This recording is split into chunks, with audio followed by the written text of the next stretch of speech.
All right, so we're on air.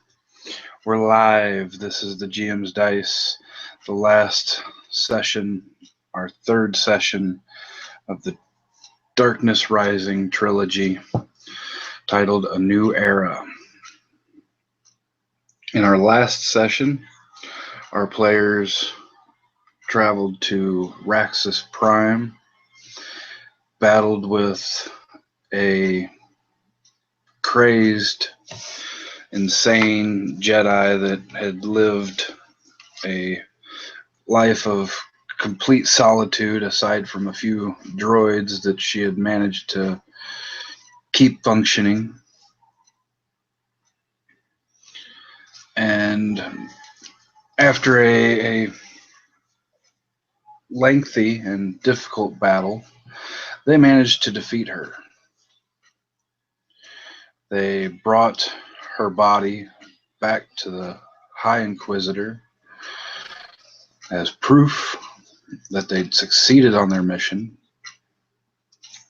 And in doing so, inadvertently or purposely, managed to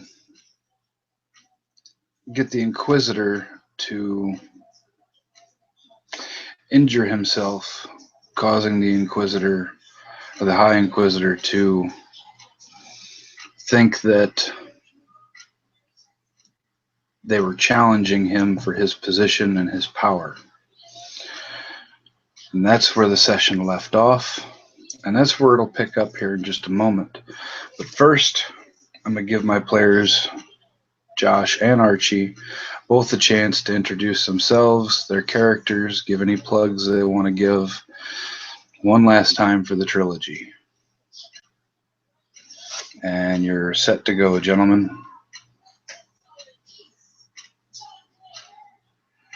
I see Josh pointing, so that means Archie, you go first.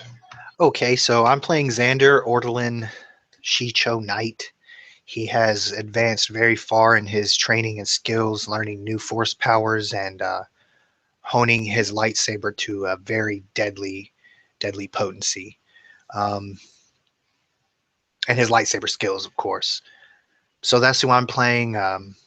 No one knows, I guess, that he's an Ortolan. Even Peshk, after all this time, he's never seen him outside of his heavy battle armor. But perhaps from the constant snorting and loud trumpeting sounds, he might have gotten a clue. Nevertheless, I'm Archie. You can check me out on YouTube if you want. But really, my only shout out and plug I want to do is y'all need to all get on to Tides of Change Role Playing Club and join some games because this shit is fun as hell. Go ahead, Josh. All right, I'm playing Peshk Asarkra, a Bothan Sentinel. For those who are worried about or want to know about mechanics, he is a Sheehan expert / investigator, and he is the cunning one of the pair. And whether or not he knows you're Ortolan, he really doesn't care. He probably thinks you're Nugnaught. But yeah, so he's the brains of the operation, and is perfectly happy letting the Ortolan beat the Brawn. But yeah, check out Tides of Change for sure if you're not a part of the group already, and play some games. All right, and at that, because I don't want to have some crappy dice rolls and wind up accidentally killing one of my players in the first 5 minutes, we're just going to do a narrative of their fight with the High Inquisitor. So we left off, the High Inquisitor had ignited the Jedi's blade. It was gene-coded and exploded in his hand, taking his right hand. He summons his lightsaber to his left, ignites it, points it in the direction of Xander, as Xander is the one who carried this body in and slammed it on the table in front of him. And basically threatening Xander, asking if he's planned this, if he's challenging for his position. And before Xander can really give an answer, he leaps across the table, attacking Xander. His blade comes at a downward arc.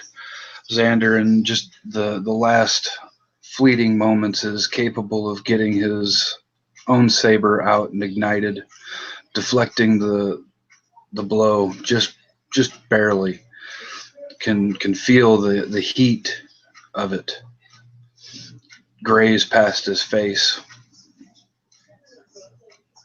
Peshk sort of steps off to the side, watching, waiting. Yep. Not sure if he's going to jump in or not at the moment, as Xander and the High Inquisitor battle it out. Just brutish blows back and forth. The High Inquisitor is managing, even minus a hand and in great pain, managing to hold his own against Xander, who is, by all means, a powerhouse. And, I'm going to give Xander a moment here real quick to sort of describe his battle, and then I'm going to give Peshk a moment to describe some of what he's doing during this battle. So, Xander? All right, so in classic powerhouse bruiser form, I'm just trying to overpower him. I parry his blows, but I don't do a lot of riposte. I'm not hitting him back off those parries too often. I mean, I maybe once or twice, but mostly it's just you see me looking for that one opening and then going in for power blows. But like you said, he even down one hand, he's still, doing work on me and hold me off like a champ, and it's frustrating me. So those blows are getting harder as I'm like starting to get more and more angry.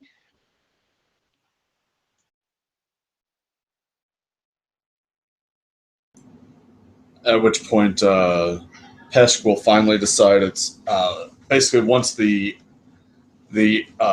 rage is built in Xander to the point that it's borderline uncontrolled.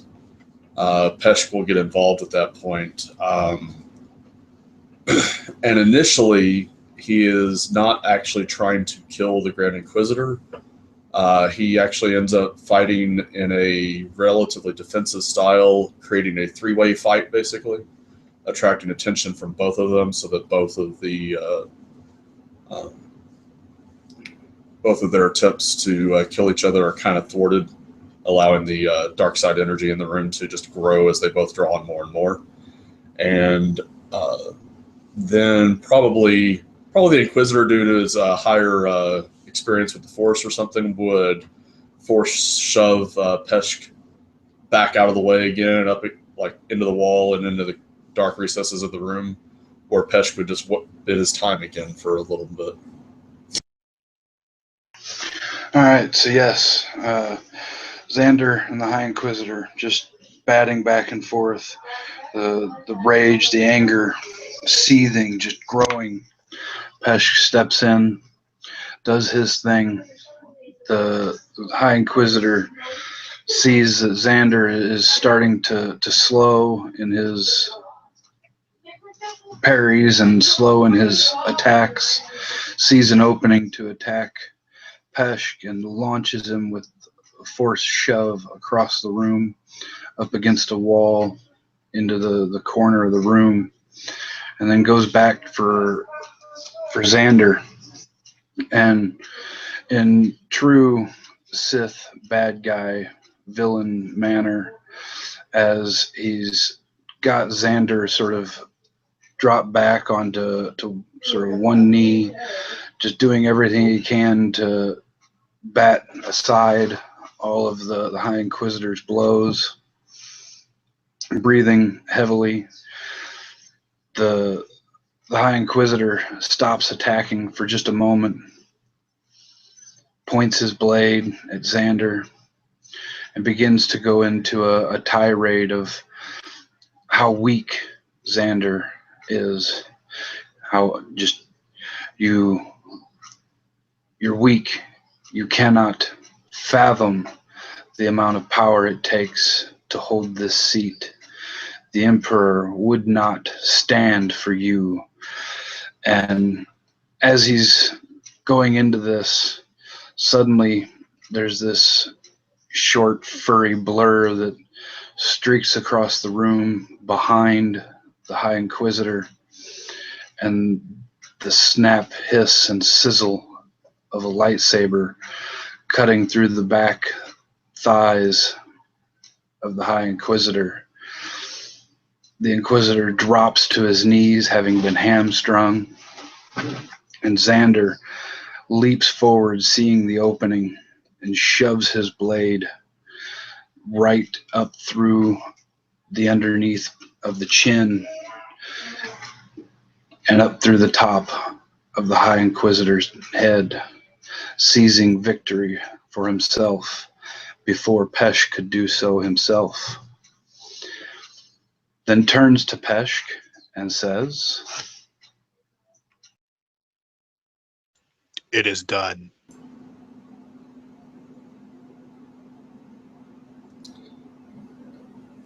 Peshk, for his part, will at this point reach down and pick up the High Inquisitor's lightsaber in his main hand while holding his own in his offhand and deactivating it. He'll look at it for a moment, kind of as though contemplating something, and then turn and offer it to Xander.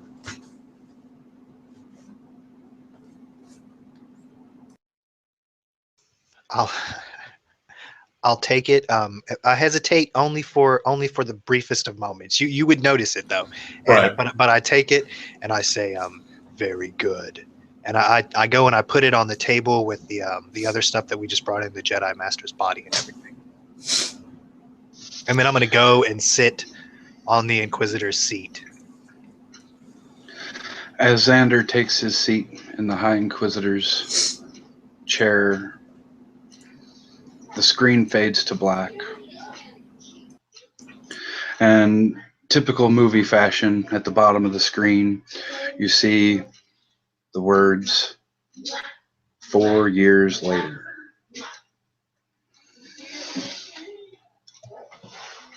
The galaxy has changed dramatically over the past 4 Depending on years. perspective, that might be the same thing. True. But the galaxy's changed dramatically over the last 4 years due to the now High Inquisitors interruption of the Inquisitorial. The Inquisitorial was not able to make it to the battle over Endor. The battle over Endor ended much like it did in the movies, with a major exception. Lord Vader has turned traitor against the Empire. Lord Vader, like he does in the movies, is returned to the light side, killing the Emperor, nearly dying himself. Luke dragged him off the Death Star to the Rebel Alliance, who begrudgingly healed his wounds with the intent of putting him on trial. Vader and Luke disappear.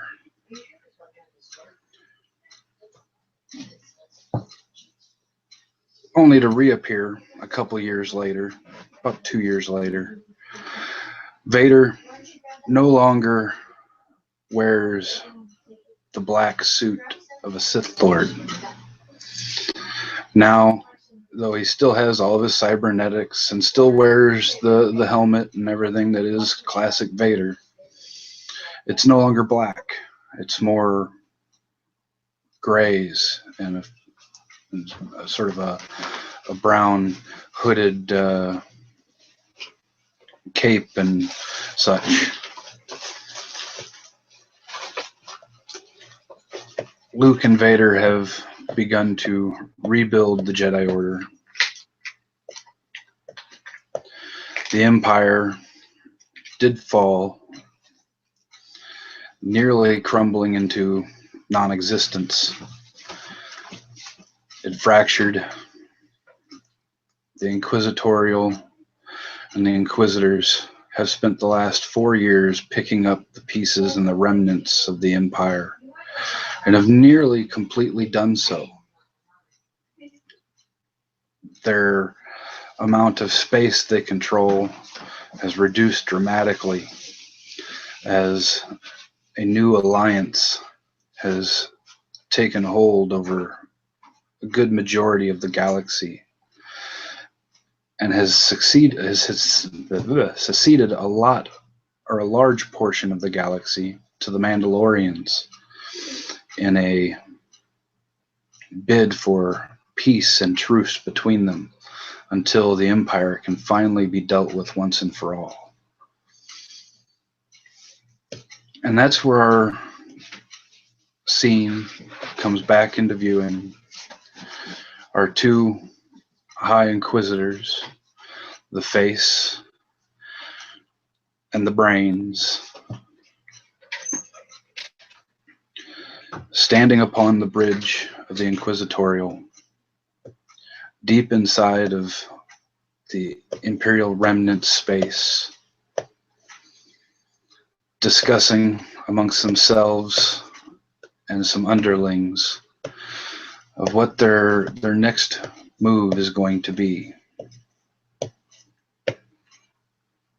A few of the underlings are pointing at different images on a holovid that is being projected above the table in front of them, telling them that Admiral Rakara and his remnant fleet are still causing problems in their northern reaches along Hutt space that is still being controlled by the Imperial remnant, the Inquisitorial Brotherhood.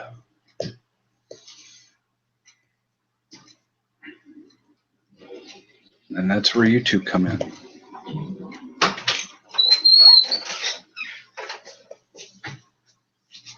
So yeah, man, in the intervening time, we've basically just been trying to rebuild our order while we also pick up the pieces, so we've been looking for kids we can, like we were, brought in and turned. I don't know how successful that's been, but and as far as this meeting right now goes, I'm not going to say a damn word. I'm just going to sit there being dark and creepy. You know how big bosses do. All right. As is probably the norm based on how Archie's described Xander, Peshk is about the actual running of business, basically. He operates as the seneschal, basically, of the Inquisitors and makes sure people stay on task as to whatever it is they're doing.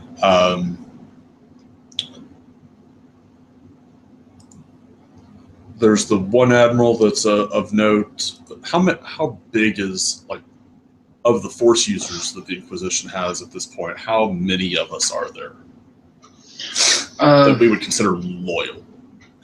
Your Inquisitorial Brotherhood that you have begun is much like the Dark Brotherhood of the Old Republic. There's the two of you who are obviously the heads of the Brotherhood, but there are all your fellow Inquisitors that were there during the Imperial era that are each teaching their own group of acolytes, their own group of apprentices. I'd say you're not You're not on par with the Jedi or anywhere near what the Jedi Order was. Talking a But- couple of dozen total or something like that. But there's probably a good 30 or 40 of you total. Most are still students. There's probably only 15 or 16 of you that are full-fledged dark side Sith wielders of the dark sides of the Force. The Jedi Order is also in a fledgling sort of rebuilding stage. They're probably right on par with where you're at as far as how many of them there are. They're growing a little quicker than you are because the new alliance has a majority of the galaxy. Your pickings are slim unless you're able to infiltrate the new alliance space and kidnap people before you're caught. Gotcha. But as the two of you stand, being shown where Admiral Rikara has been causing problems, a young acolyte comes onto the bridge, and he comes not quite running, but walking quite quickly, looking like he had been running. He's breathing heavy, chest is heaving. He's just, sirs, there's something you should see. And he holds out a data pad. He says, this just came in. I'll take it and look at it real quick. You take the data pad, and you can see on the data pad it's information that's, a lot of it's the same stuff that you're looking at, but there's stuff on there that you haven't seen yet, such as the fact that this Admiral Rikara, his fleet has moved from where you've just been told it has been at recently. And the data pad is telling you that this fleet is quite close to where you're at. It's only a short hyperspace jump away, just like the next system over, and that they seem to be gearing up for an attack on one of your newer bases. And this is one of our underlings, right? Underling's letting us know. Imperial type dude. Yeah, he's a third year, or what would it be equivalent to a third year acolyte. Okay. Now, you guys have kind of had to rush training with some of these guys, trying to build your presence. So he's really only been around for about a year, but with where he is in his training is about where you would have been in your third year of training. Gotcha.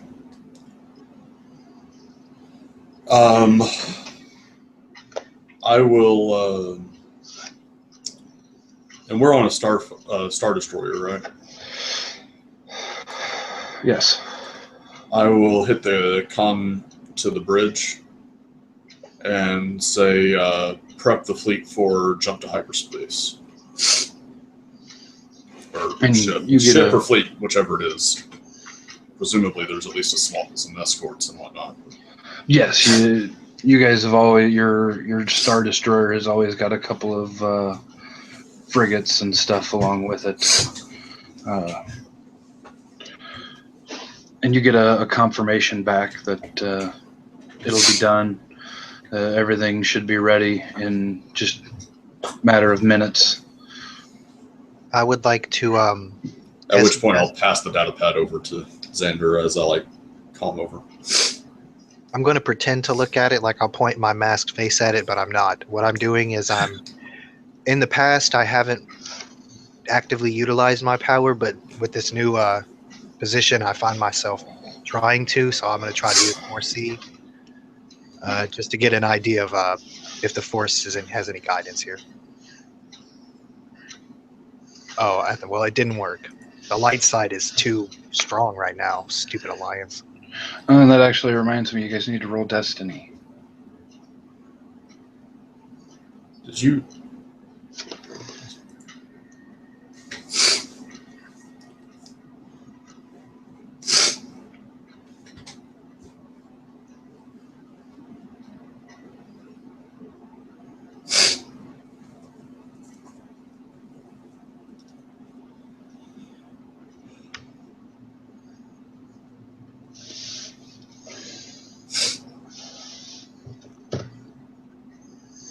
Okay, so you rolled a light side trying to use your sense. So as you are staring at this data pad trying to use your power of sense to try and foresee anything, you just sort of get this foggy sort of feeling, that like you can start to see a little bit of stars and the system that this data pad is telling you that Admiral Riccara is in, but everything just sort of begins to fog over, and that's all you get is a few stars and a moon, and then everything just kind of gets foggy.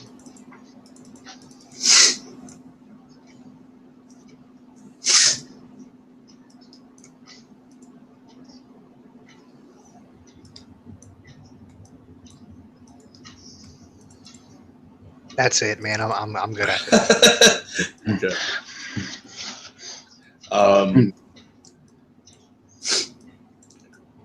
With that, of the acolytes that are present, I will indicate one of them, the most promising of the group, basically the one that I think is most in line with my own goals, which is more about the bringing of order and peace to the galaxy as opposed to just pure dark side stuff, because I got that righteousness / dogmatic nature thing going. So whichever one I think is the most in line with those goals, I'll tell him, go to the bridge, choose coordinates away from here, and plot a course. Okay, so are you wanting him to choose coordinates to this place, or just random coordinates? No, I just want him to. Basically, I'm telling him, pick somewhere, trust the Force, get us out of here type thing. But I'm leaving the directions vague enough that, one, it's kind of a test of him in my eyes, but also if there are spies present amongst the command crew, they don't know where we're going to inform. Only this one kid basically will know where we're going until it's too late, basically. So. Okay, so he just sort of nods at you, gives you sort of a half bow. He's, yes, sir. And he turns and runs off out the door, heading for the bridge crew so that he can put in your coordinates. And he's hoping the whole time that he's choosing the right thing, and by choosing coordinates to take you to where this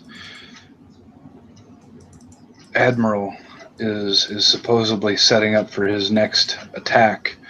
He's, like you said, he's on the same dogmatic path as you are. I mean, he's a dark side user, but he wants to bring order. He wants to set everything right as he sees it. So, in hoping to do the right thing and please you, he's choosing coordinates to bring you to this admiral so you can stop him from causing any more chaos and derision between the factions of the Empire, as you guys have fought for the past few years to try and bring everybody back in line.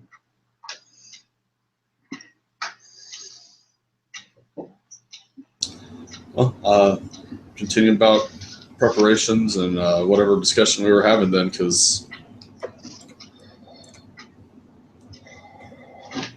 I'm not the pilot. All right, well, a few minutes later, maybe about 10 minutes later is about how long it would take him to get there and back, and having done what you asked.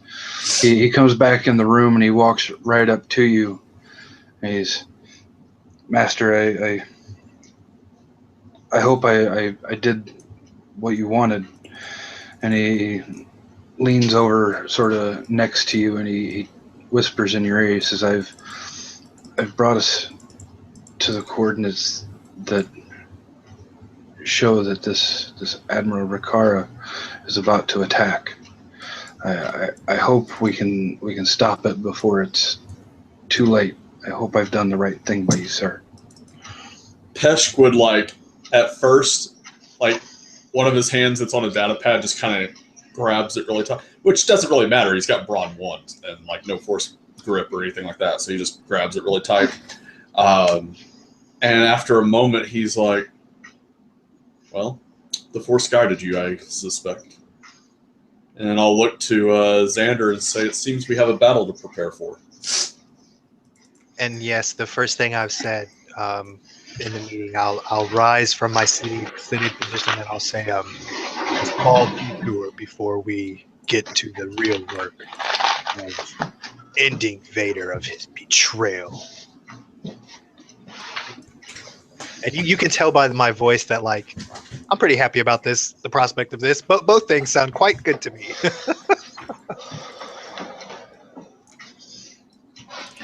And with that, Peshk is going to get up and return to his quarters to get his lightsaber and all his extra gear that may or may not be needed on this particular mission, that sort of thing. And let's see here. I want to, because of Peshk's dogmatic side, over the last few years, since I got a decent enough deception to keep this from Xander, but because it could influence the narrative here, basically I want to go with the idea that Peshk does not blame Vader for the loss at Endor. Peshk blames the Grand Inquisitor and Xander. Because if it wasn't for them going to war with each other, the Inquisitor fleet would have been there and we could have won and kept order. But now, Peshk is not sure who actually is the best ally in bringing order to the galaxy. Because like there's the whole idea that's talked about in a couple of YouTube videos where there were people that were Vader fanboys as opposed to like the Emperor and all that kind of stuff. And like the way I wrote Peshk is he was on board with Vader because Vader was the action guy. He was the guy that was sent into bad situations and brought order. He may be violent, but Peshk is too. I mean, Peshk is perfectly okay with that. But like the Senate and the Moffs and the Emperor might have been corrupt, but Vader clearly was on the right track as far as Peshk is concerned. So he's not sure who is actually to blame for all this mess. So he is going to send a message on a coded transmission to a Republic fleet or an Alliance fleet. And basically the message is going to include intel on this admiral and that he is staging an attack on an Alliance world from insert coordinates here, and that he is staging, like the staging grounds are preparing starting in about like 6 to 8 hours, and that he's expected to launch his attack within 24. So basically, I'm setting up the fallback plan just in case our fleet can't handle this guy. This guy will pay. Type thing. Like, Okay. like this guy is clearly not good for the galaxy, regardless of whether or not we are. So, putting a backup plan into place. Right. If you want me to make any kind of roll for that, or I like that. I'm not going to make you roll for it. I like Okay. that. You managed. I mean, you're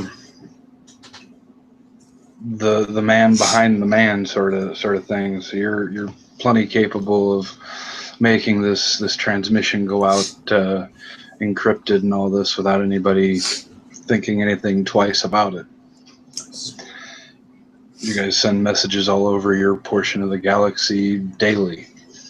So, yeah, nobody thinks twice about it. once I get that, then I'll get my armor on and prepare. All right, it's a short 3-hour hyperspace jump just to the next system over, which happens to be you're returning to the Raxus system. Though you're not heading for Raxus Prime, the trash world, you're heading for the world Raxus, the main core capital planet of the system, Nice. where oh, excuse me, on this planet, Count Dooku during the Clone Wars had his palace, and it was the center for the separatist movement. You've turned his palace and the surrounding city into a military base and support area. There's a shipyard in orbit around Raxus that does a lot of repairs and such for your inquisitorial fleet.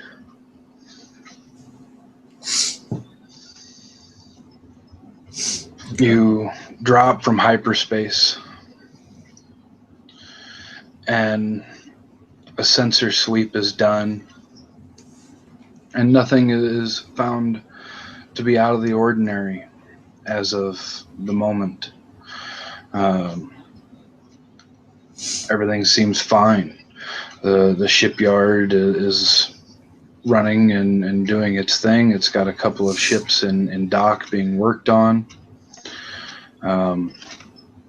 You guys actually you get a hail from, or a communication from the shipyard and the base.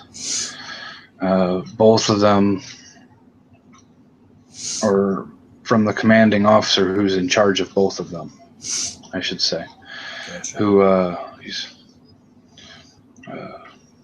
Masters, I didn't know you would be coming in. Is this a surprise inspection?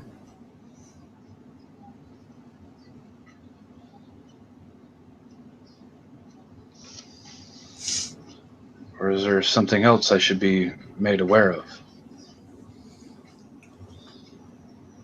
This is a military installation, right? Yes. One of your inquisitors, one of your Sith is the one in charge of this place. He's actually got 3 apprentices here with him. Is this him that's contacting us, or his commander? It's him.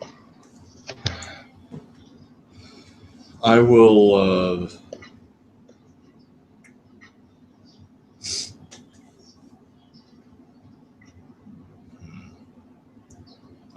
Archie, I don't think so. I kind of nod to Xander for a moment, and then I tell the individual on the comm, I will be coming over personally to speak with you about the matter. I will be there shortly. And I'll look to Xander and say I will communicate that plan to our forces at the military base while you move the fleet into position and wait and see what occurs next. And at which point I'll take one of the shuttles basically over to the installation. All right. So you take the shuttle. Oh, and that head over. particular the promising acolyte, he's coming with me. Okay. What's his name? Let's call him.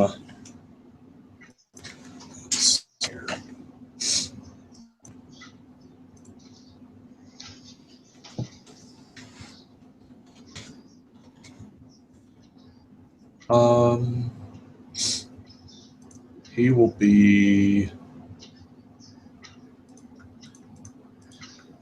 We'll say he's Mary Allen. Okay. Boz, B-O-Z, Mastigar, M-A-S-T-I-G-A-R.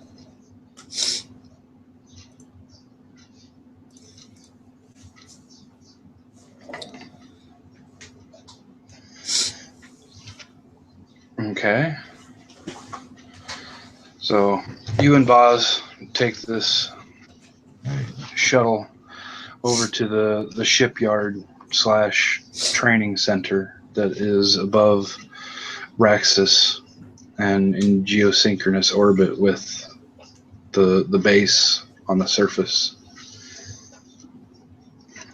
While Xander moves or begins to move the fleet into position behind one of the moons. And a well-known and familiar face of the Inquisitor Dorn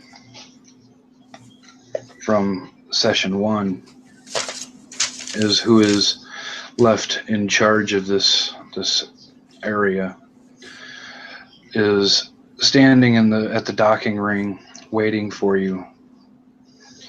And as your ship docks, Is Dorn Wesley's character? Yes. Okay. I was like, why do I know that name? But I couldn't remember any other Inquisitors other than him in the first session. Okay. Yep. As you disembark your shuttle, Dorn is standing there, and he, much like Boz did on the bridge of the Inquisitorial, he sort of gives a half bow to you, and he's, Master, it's a surprise to see you. As I expect it should be. At which point I'll like do the whole. I'm not doing like the Emperor slow walk off of this thing. I'm doing the Kylo Ren power walk basically, and expecting this guy to just kind of keep up basically and head towards the command station of this thing, and talk as we walk basically. And say we have reason to believe that one of the rogue admirals will be attacking your installation soon. Well, that is disheartening to hear. I mean, there are only a few of them left. Which one might this be? I'm going. I'll respond to him by saying that intelligence reports were mixed as to which one it may be, and I'll roll deception if you want me to. No. You're his, whether he believes you or not, you're one of the two in charge of the new Inquisitorial Empire. So ask questions. He may doubt it, but he's just going to roll with it. Gotcha. Yeah, you can you can see on his face that, I mean, he's not entirely sure, but he just simply says, that's disheartening to hear. If we knew exactly who it was, we would be able to better prepare. It seems they all have a different style of warfare. But we'll make the best of preparations we can. Is there anything you would like to look in on while I get these preparations underway? Yes, have your acolytes meet me on the training field before while the preparations are underway, or once the preparations are underway. Yes, sir. And he turns to walk away. He stops. He turns back. He says, I trust you can find the sparring room." He nods to that. And with my new armor, I got integrated slicer gear, which it should not be difficult for me to basically, since I am a commander here, to get into the computer systems to basically monitor the preparations while I'm walking, because it says using them as an incidental type thing. So, Yeah. I mean, he's not trying to like hijack anything. He's just trying to make sure that they're doing what they've said they're going to do and what would be expected under the circumstances. Being suspicious, as Darksiders tend to be. All right, well, and not trying to actually hack into anything. You don't have to roll anything. You're, like you said, you're one of the highest ranking members of the empire, of the Inquisitorial Empire. So, yeah, you're easily able to look in on anything and just about everything. And while you're walking to the training ground or the training room, you're able to look in on everything he's doing, and it looks as if he's following your orders. I mean, he's moving different ships around. There's troop movements down on the ground. Gotcha. There's shuttles lifting off from down on the ground and such. Right. By the time, it's kind of one of those things. I don't actually have knowledge military, so like what tactics he would have to use may be lost on me. But the fact that things are moving around and being prepared would be okay. He's doing what he said, or at least as best as he's capable of. Like, because my character doesn't have the knowledge to be like, okay, what's this tactic actually look like? I mean, he doesn't have that. So, as we're walking towards the training area, I will ask Boz, though, is the Force speaking to you about anything in this instance?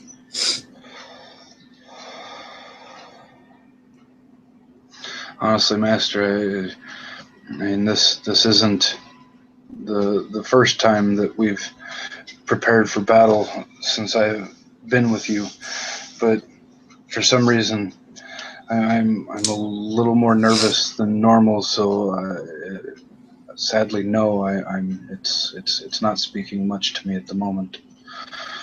No, it's a bit. I've noticed it more and more lately. The disorder that the Traitor Admirals is bringing to the Empire is unsettling. It is, and I'm having a rougher time today than most with trying to focus and really feel where the Force is trying to bring me and bring us, and I feel as if I'm failing. And at that, you guys reach the training room. The screen does a little screen wipe, and when it comes back to the command center on the Inquisitorial. Xander standing in front of his chair, arms crossed in front of him, as your small but not insubstantial fleet has moved itself in behind the two moons around Raxus.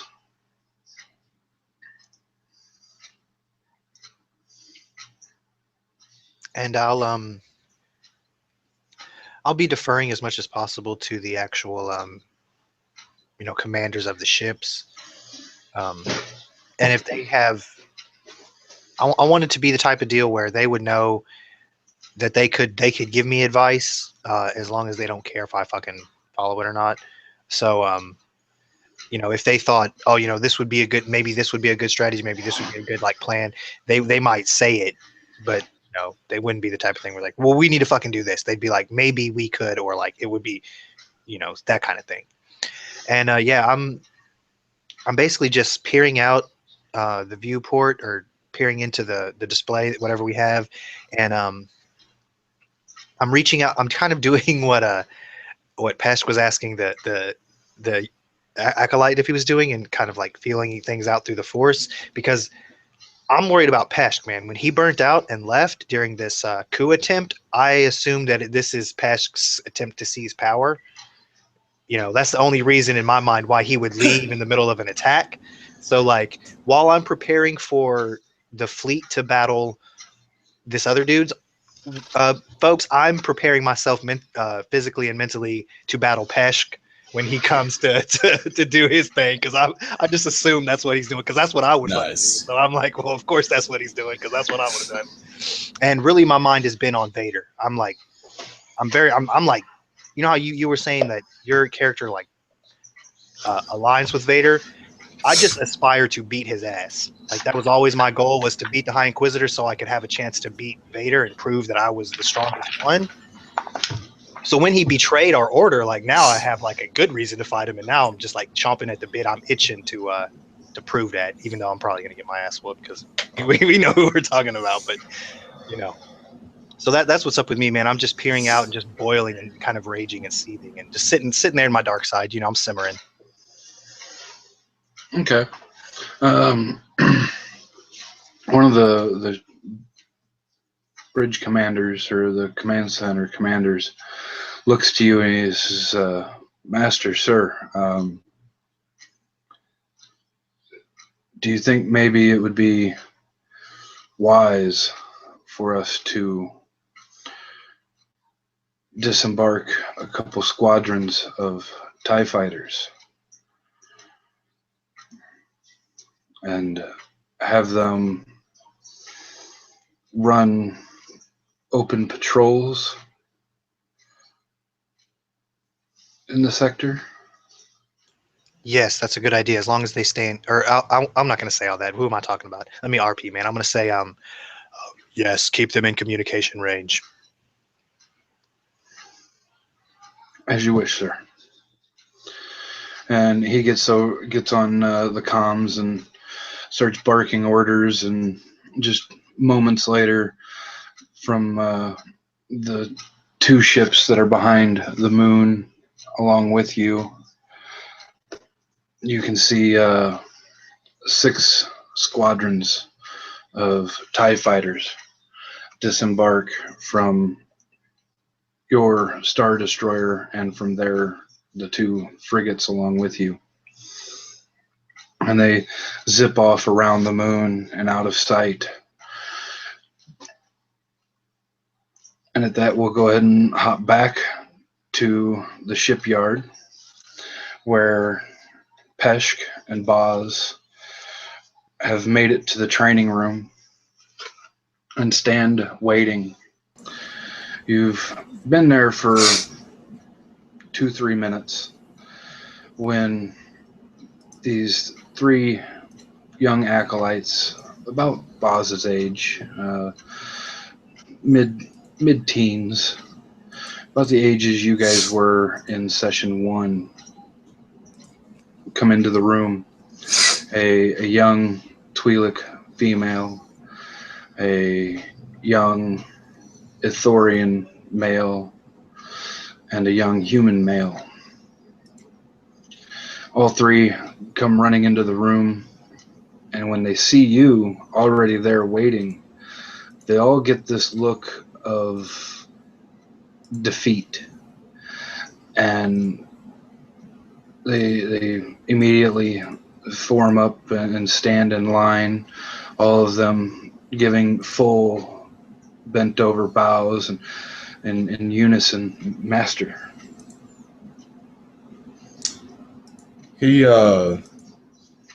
He's doing the whole not immediately acknowledge them, kind of half turned, looking at something over on the wall, or if there's a view, then at the view for a moment before he will ask them a simple question, and he'll say, "What is the purpose of your training?"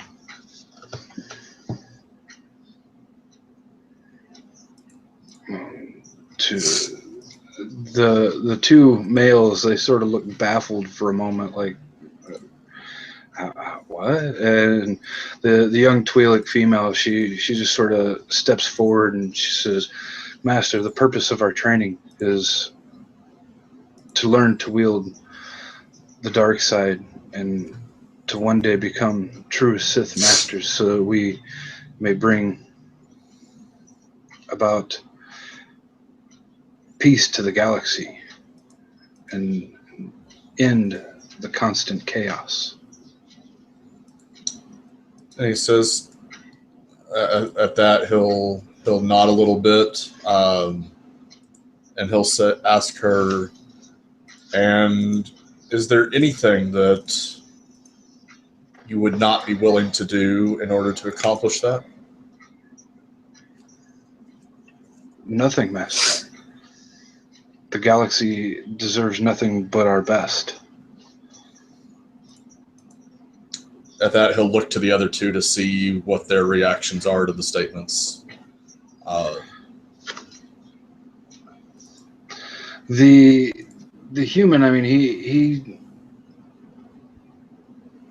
looks as if, I mean, he agrees wholeheartedly with everything she's just said, but he kind of has this look of anger and jealousy at the factor that he was stumped for a moment and wasn't the one to step forward and say it. And now she's getting all this positive attention from you. Okay. Whereas the Ithorian, he doesn't have a look on his face at all of whether or not he agrees or disagrees with her. He's just got this look on his face of fear as he's expecting a harsh punishment because he didn't step up and speak. He was speechless for a moment. And at that, you get a true sense of how Dorn has been training these young acolytes.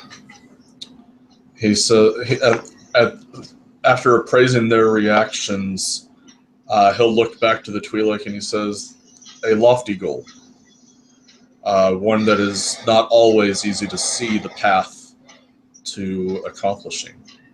At which point he will step over in front of the human and he say, "I can see the anger and jealousy in your eyes. Do not let your feelings betray you, and use it. Do not envy her. Do not be jealous of her. Use that anger against those who would stop us." He just bows his head to you. I mean, he doesn't bend over. He just lowers his head and he's, "Yes, Master." And then he'll look to the Ithorian, "And you, are you a coward?" He'll just ask like point blank. And though this Ithorian is merely maybe 15, 16 years old, I mean, he towers over you. And he just sort of pulls the whole blowfish effect and just puffs up and rears up himself. He's anything but, "Master. Good. I'll take any punishment you give me, for I have failed. I did not answer your question when you asked. I was unsure of what you were looking for." He nods. "There's no fault in being unsure of what what someone else is looking for. The fault is not seeking.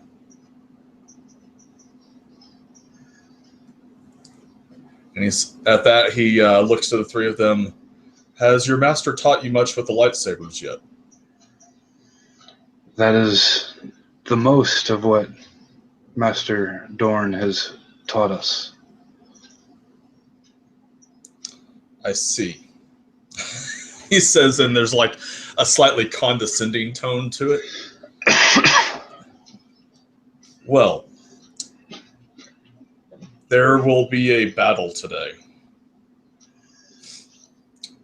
Any of you that live through the day will get a choice at the end of the day to continue with your training as is or to advance your training. And with that, he turns and, like, with a quick, like, motion towards Boz, turns and just walks for the door.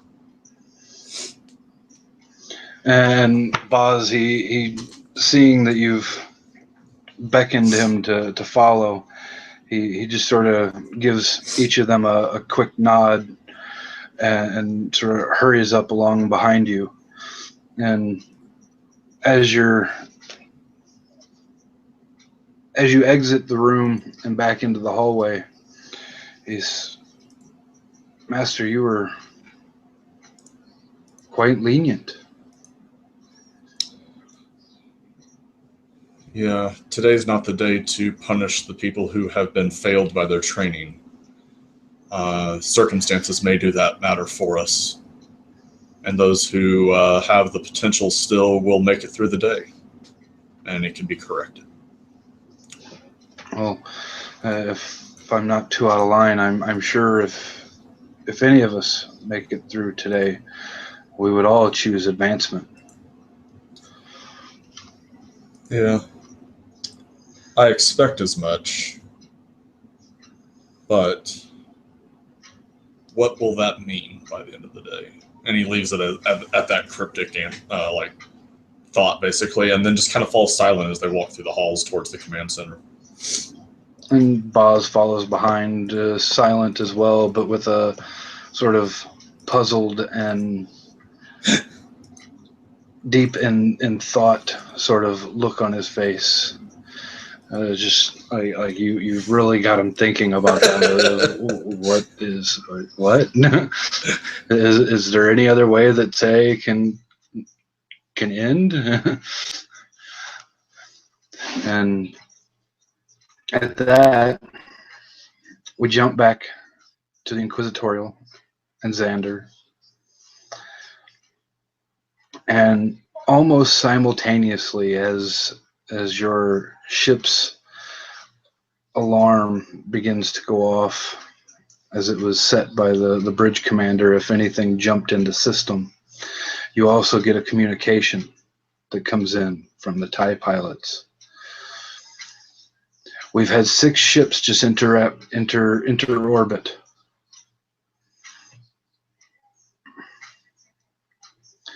And the one bridge commander, he turns to you and he repeats exactly what, just maybe a millisecond after it comes over the communications, that 6 ships have just entered space.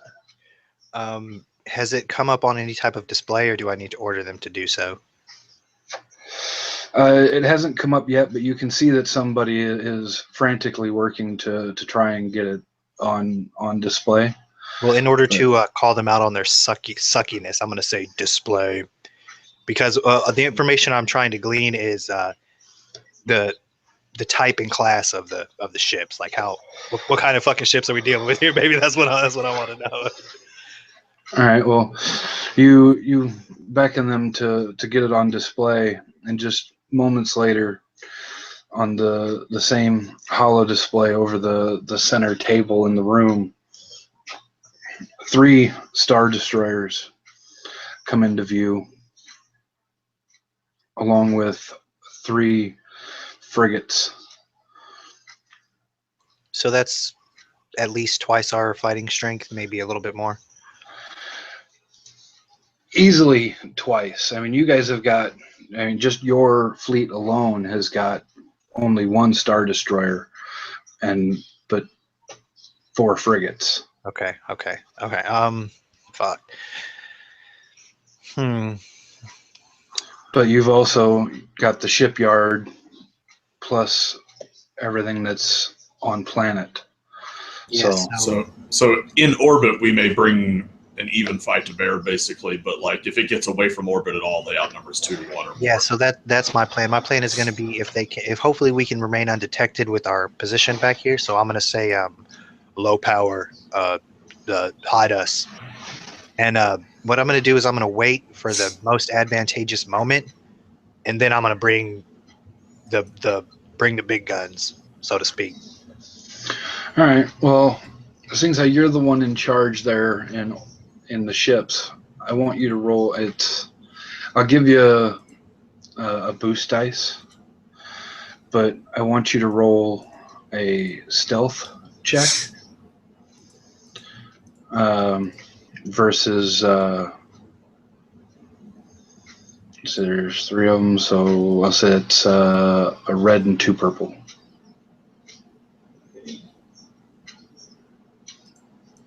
Are we using darks or light sides?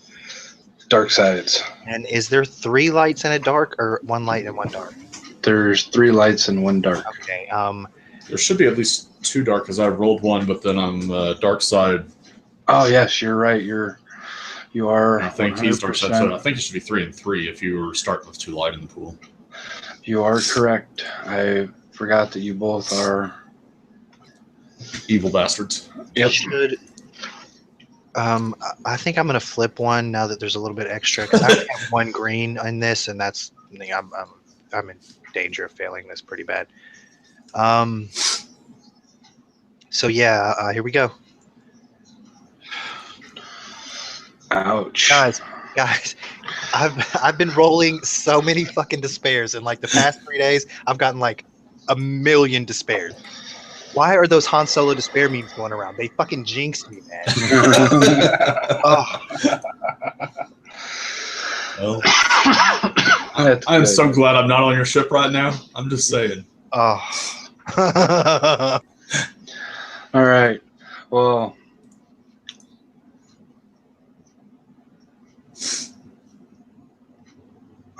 you got an advantage. What do you want that advantage to be before I tell you what the despair is, or do you want me to tell you the despair before you don't tell me your advantage? Why don't you go first, man? I have an idea, but it might not work. So let's hear what you got. All right. Your failures and your despair is the factor that and while you had a decent plan, it's just the factor that these guys didn't come into the sector from the direction you were hoping they would. And they come in to where you're not actually behind the moon, you're right in front of the moon. So 2 of the Star Destroyers of the 3 break for your direction, while the 3rd with the 3 other frigates continue on toward Raxus.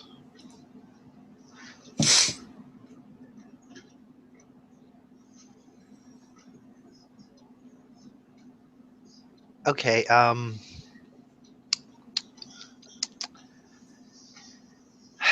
So with the advantage, can I make my TIE fighters a little bit closer than they might have been before? Just how close do you want them, and close to you or close to them? Well, I assumed because we sent them kind of the other direction, so like maybe they've gone far enough that they've gone back around. So like maybe they're cut off by the 3 cruisers and the other Star Destroyer, but like they're in theater basically. Oh yeah, they're definitely. We'll go with that. They're close enough that they'll be able to be right on top of you guys just momentarily. I mean, they're cruising full speed and all this, heading back.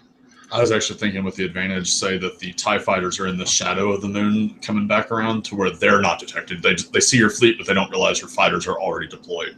Oh, dude, can I do that instead? Appreciate you. That's like a fucking great idea. Can Basically, I do it's a boost die to the TIE fighters' first attack because they don't know they're there yet. dude, please. Oh my God, you're so much smarter than me. Can I have that? Just because that makes me laugh, yes. Appreciate it. I'll let you change it. You're so fucking smarter than me. That was classic. Archie. And that will be recorded and out there forever. Hey, man, that's all right. That's all right. I'm an orderland, okay? And I purposefully did not conjugate that correctly.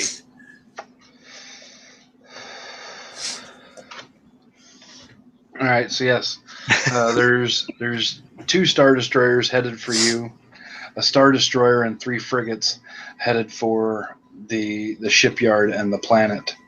Now, your other 2 frigates are behind the other moon, so they aren't detected yet. It's just you and the 2 frigates that are. Okay, yes, I think since the plan is kind of fucked, we'll have to go to plan B, which is talking. Usually talking is my plan A, but I guess we'll make it plan B this time. So let's open a channel.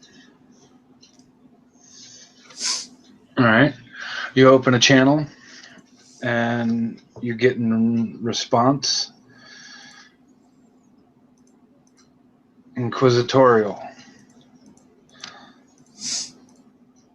What do you want?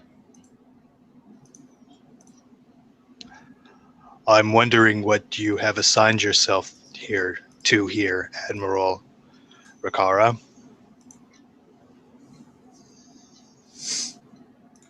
Attempting to restore the Empire and bring it back under the rightful power of normal beings. As you and your Force users can't be trusted, as Vader has proven. You are the one proving you cannot be trusted, Admiral Rakara. Stand down. That's not going to happen. I don't recognize your authority. You stand down. You're outmanned. If you think that you outman me, you will be proven wrong. And at that, the communications is severed. For sure, baby, I cut it too. We was both racing who can cut first at that point. No, I hung up on you. And at that, when the comms are severed by both of you, you can see that these 2 Star Destroyers headed your direction have just picked up speed. I'm going to say, ready my shuttle. And yeah, I'm about to go kill this motherfucker. Stop playing. The commander on deck with you, he just sort of looks at you puzzled, but he's, yes, sir. You have the bridge. And I leave to go to my shuttle. All right, and as you're walking off the bridge, you can hear him on the comms, ready the Master Xander's shuttle, and deploy the rest of the TIE fighters. Those are going to be my distraction, the rest of the TIE fighters. Hopefully. Yeah, no, this. Hey, man, I might actually not go to fight him. Might flee towards you. We're gonna see where his ship goes first. But yeah, I'm not gonna sit here on 1 ship versus 2 ships and get myself blown the fuck up. I'm getting out of here, dude. As you head through the ship heading for your shuttle, you can see all of your underlings, all these naval officers and just stormtroopers and such running around to to get into battle stations and such to get everything prepared for battle. You can see TIE pilots running through corridors heading for docking bays and such so that they can get their ships underway. And as you arrive in the main hangar, the main docking bay where your shuttle is at, there's a dozen TIE fighters all taking off, and probably close to a dozen more preparing to take off. And there's your pilot and co-pilot standing at the bottom of the ramp as you approach, and they'll sort of nod and half bow, master. As you ascend the ramp, they turn and follow you up. You begin to get yourself seated and strapped in, and they head into the cockpit to do the same. And I give them the orders. I say, prepare to rally with Peshk, or to assault the main Star Destroyer. I haven't decided yet. Yes, sir, master. And they just sort of look at each other like, okay, what are we doing here? And Yeah, suicide mission or like go meet the dog. Like, which one do you guys want to do? It might be a suicide mission either way. Through that. The main pilot, he just sort of, oh, and he pilots the ship out of the docking bay and sort of hovers there beneath the Star Destroyer as the Star Destroyer begins to move off to meet these other two Star Destroyers along with the two frigates heading with it. Yeah, I say do not engage. Use the other vessels as cover. Let us head for the base for now. All right. And they do so. And at that, we jump back to the base. And Peshk and Boz have just moments ago left the training room and are walking through the halls. Peshk is more than likely still monitoring all the preparations and such when he gets a little blip on his data pad letting him know that these ships have entered the system. You can see that they've split up, going for one of the moons and heading straight here. A alarm begins to sound through the halls. People are they were moving around quite quickly before, trying to get everything ready, but now they begin to move around frantically. There's officers and stormtroopers and all just running through the halls. Okay. I'm making my way to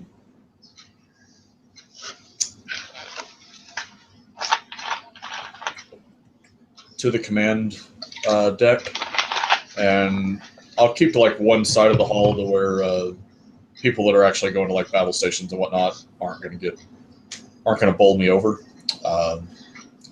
because again, I'm one brawn, and so a stormtrooper in full gear running at full speed to get somewhere is probably going to cause some injury, so I don't really want to let that happen. All right. The other option is cutting him in half before he does so, and that's not really a great option either. So yeah, it's not going to be a good way to get them to be on your side. But at the same time, it might be a good way to get the rest of them to be on your side. yeah, But that just causes chaos. I'll just stay out of the way and make my way to the command as center. as the two of you are staying off to one side of the hallway and heading for the command center, Boz, staying close on your heels, says sort of in mixed tones of confidence and sort of at the same time sort of sheepishly, he's sort of, it seems that everything is underway. Are we ready for this today? Boz says, "You must always be prepared for what fate is bringing upon you." The day you are not ready will be your last. Very true, Master.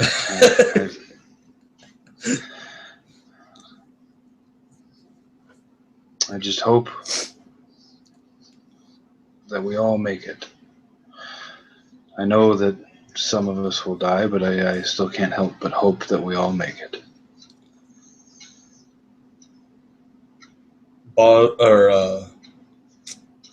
Peshk does not respond to that statement because he's pretty certain a lot of people are about to die.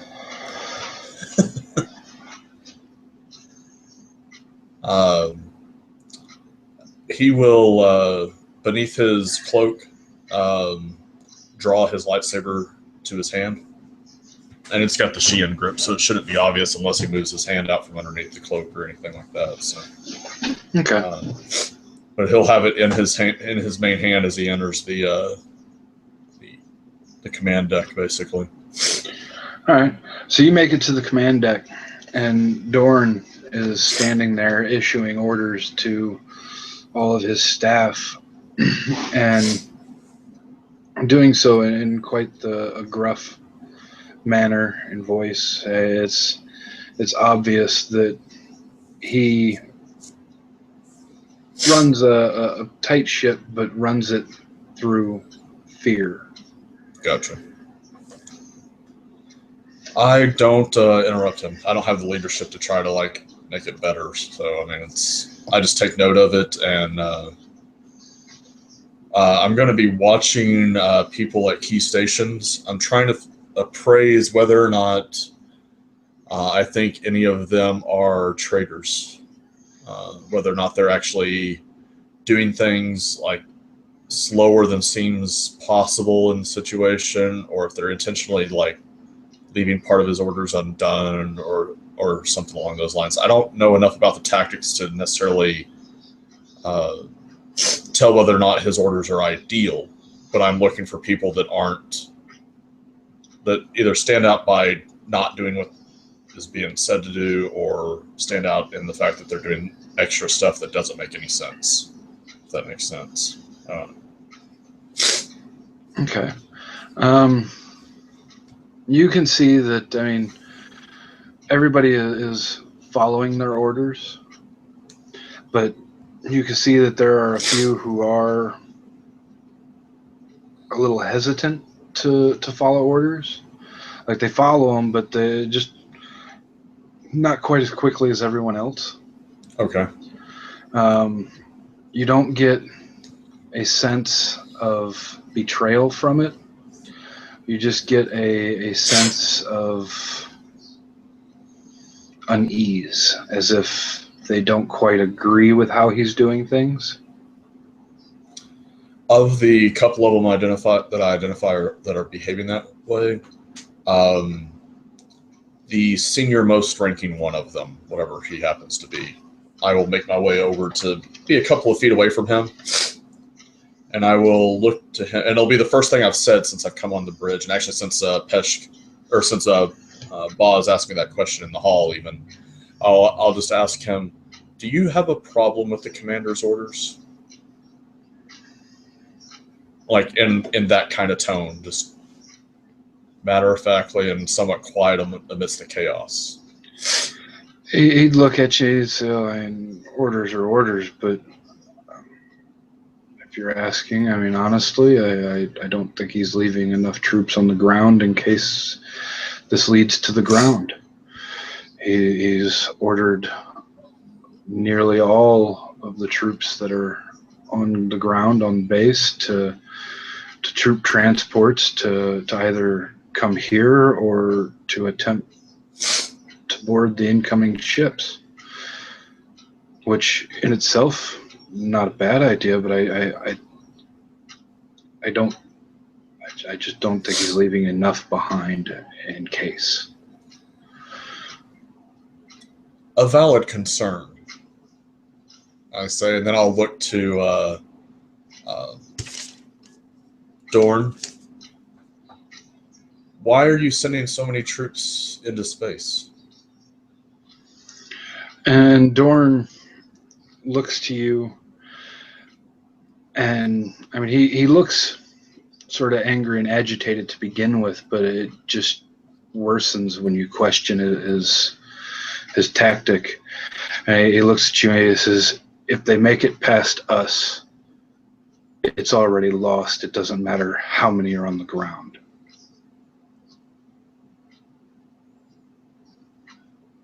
We don't have enough people on base or on this station to be able to fend off from 3 Star Destroyers, let alone their extra frigates. Each Star Destroyer holds, as you know, anywhere from 10 to 15,000 men. We've only got near 20. Peshka. And that's including your ships.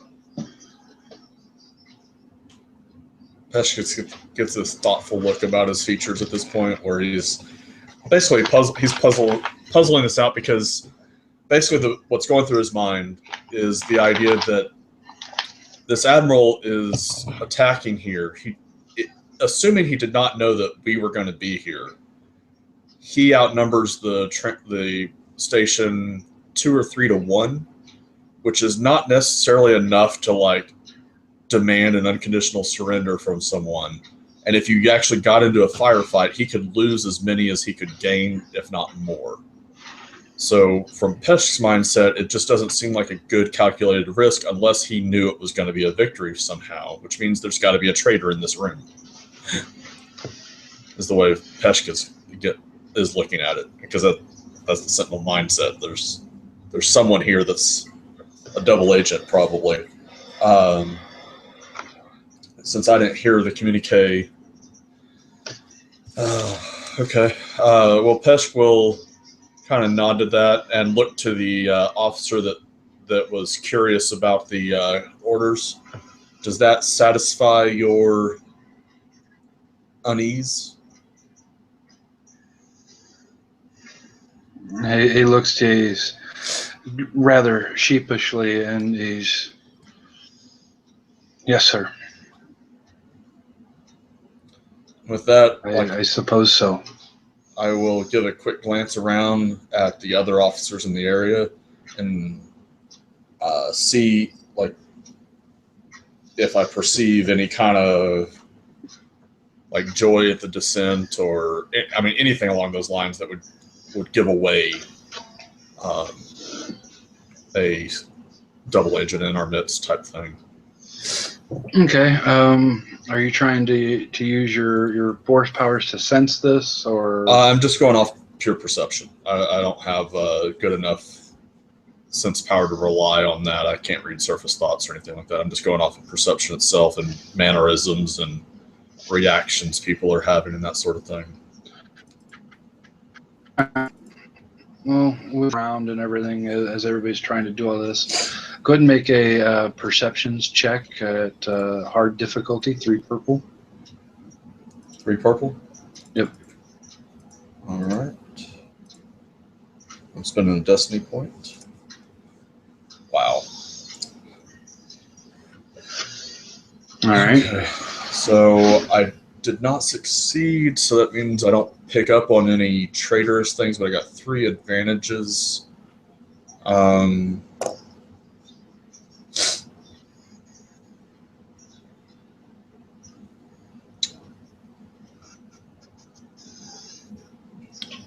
Can I say that with the advantage, since I'm looking around the room for the reactions and that sort of thing, that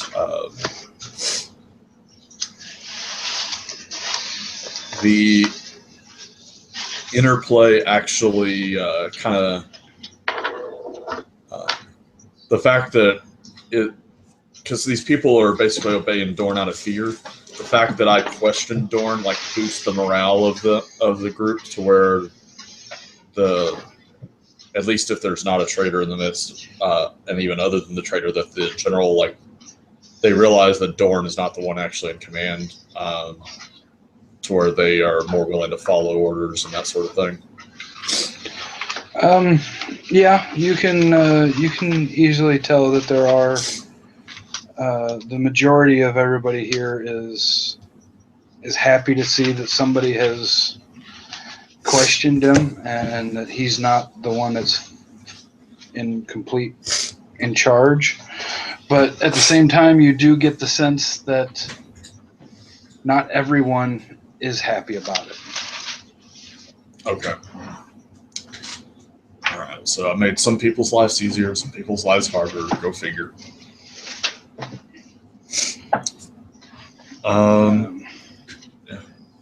Yeah. It's one of those. I don't know what else I can do at this point from here. Well, you So mostly with the ones that you're feeling with the unease, it's more of an unease that you're here, not an unease that you're questioning Dorn. okay. Do I get the sense that it's out of fear or something else? Like, are they afraid of me as well just because of my position, or is there some other emotion that I'm picking up on? Even if I can't identify what the other one is it fear? Or it's a mixture of fear and nervousness. Okay. Things that I would expect. It's nothing weird. Like, well, it's nothing that's too weird or too out of place, but it's not your typical fear and nervousness that is put off at Gotcha. your presence. Okay. Of those that I'm picking up that sensation from, I am going to pick the two highest ranking of them. And I'm going to motion to Boz discreetly with the hand not holding my lightsaber for him to, I'm going to wait for everyone to kind of go back into action. I'm going to motion to Boz and motion for him to watch the second ranking of the two. And I'm going to move over into position to where I'm a few feet away, not like right up on his back or anything like that, but like 5 feet away from the higher ranking of the group that I pick up on that from. And I'm just going to position to where I'm there in case that feeling leads to something. And if not, I'm staying out of their way while they do their job type thing. Okay. Yeah, these ones that you're picking this up from, I mean, they're not hesitant in how they do their job in the least. I mean, they're when they're told to do something, they do it right away. They do it to the extent of they were told to do it. Okay. But you still perceiving that unease and that fear and almost dissent. Okay. Yeah, I'm just going to position, basically, if they're not traitors, he wants to just be there, he's staying out of the way of everyone to where they can do their job, because this is not his element.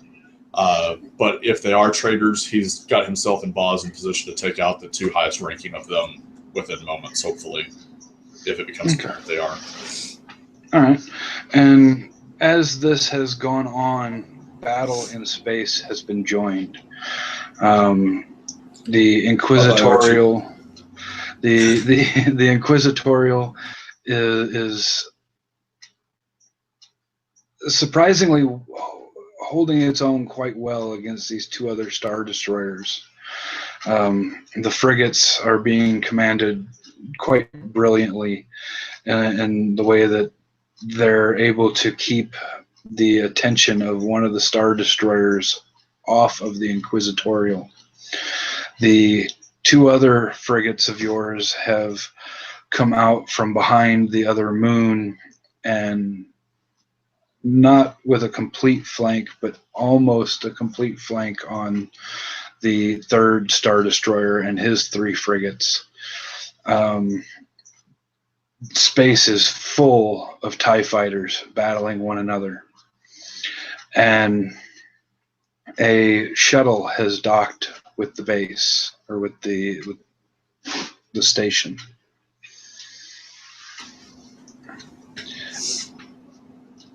And you get a message on the command bridge that Master Xander has arrived on station. And when that happens, I'd like you to make another perceptions check.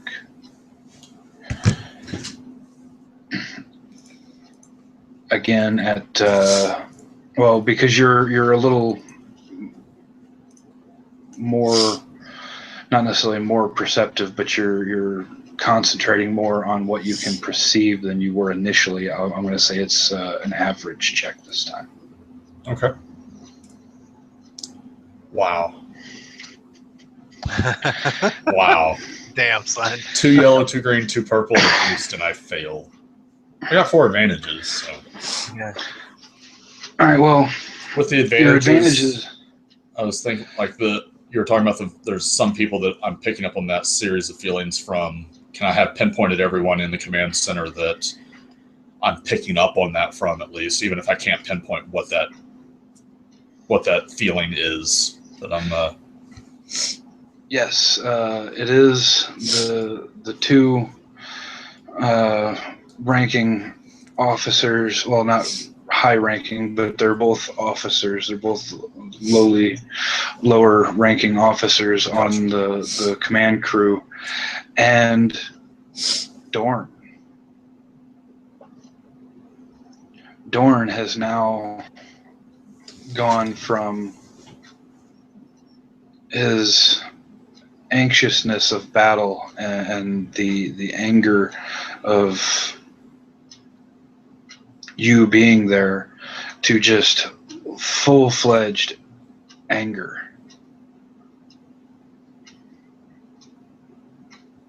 Nearing the point of rage. Huh.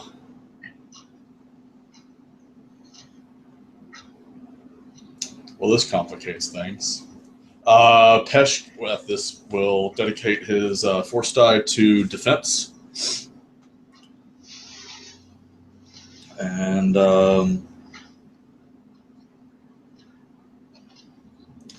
so there's full-on rage, but it's not directed at the space battle. It's directed in my direction and at the announcement that Xander is on station.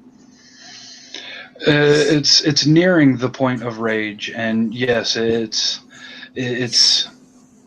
a combination of the factor that there's the space battle going on, but mostly at the factor that the two of you are here. Okay. You almost get the sense that feels that you've brought this on him. Okay.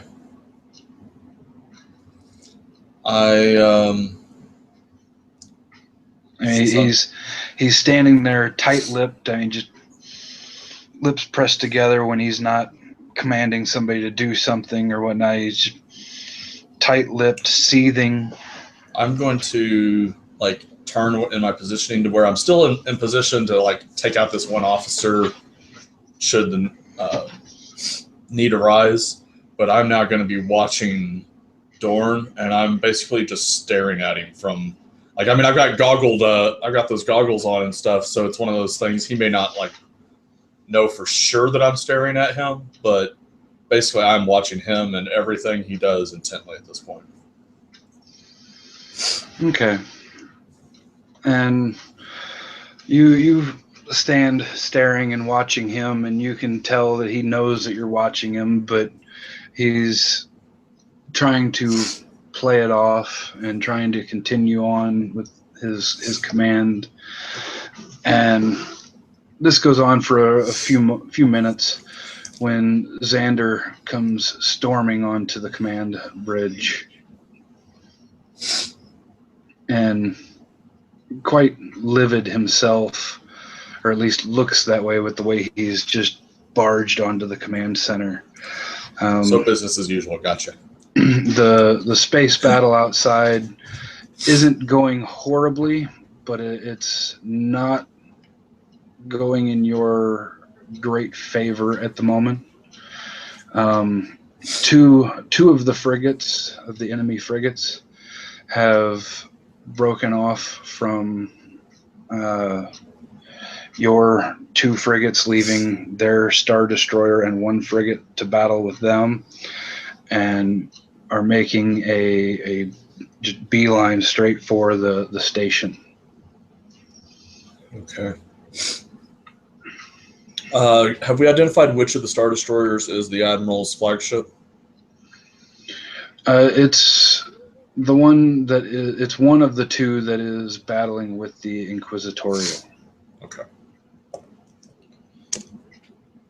Uh, with that, I will say Lord Xander, and it's like with a question slash amused tone.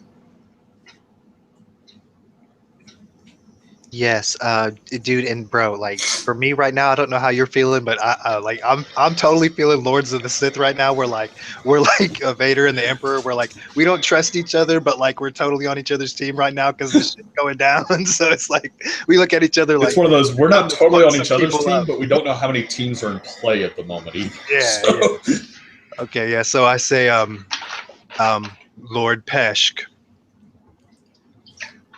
the the the air of betrayal is thick today.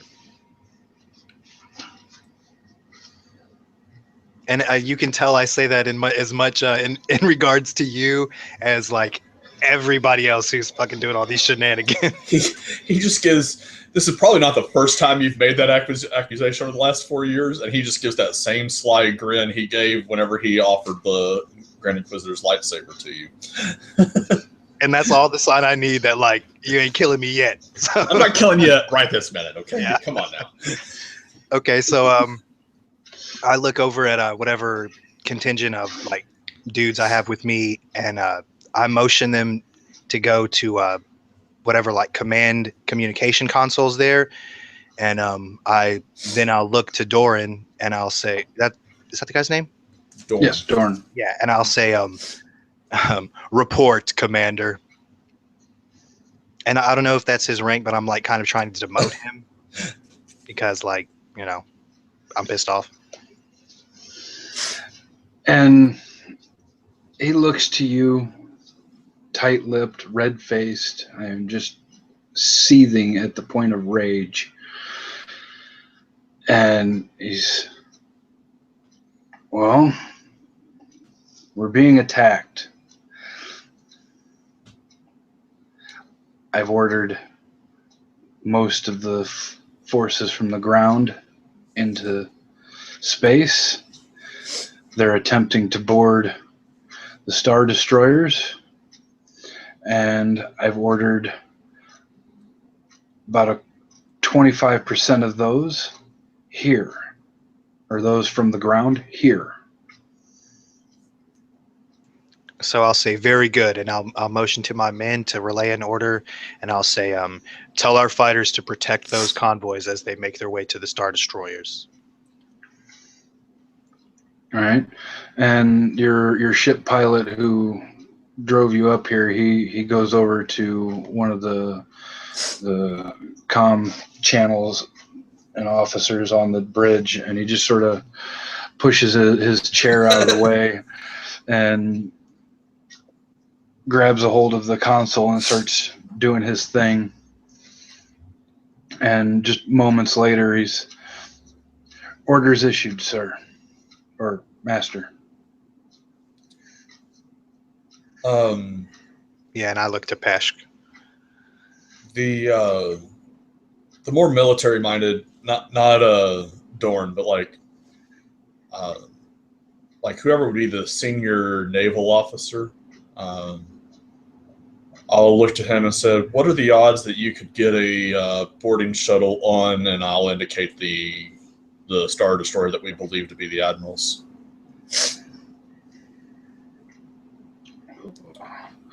The odds of us making it from here to there through that, not great. Let me know whenever doable, but not great.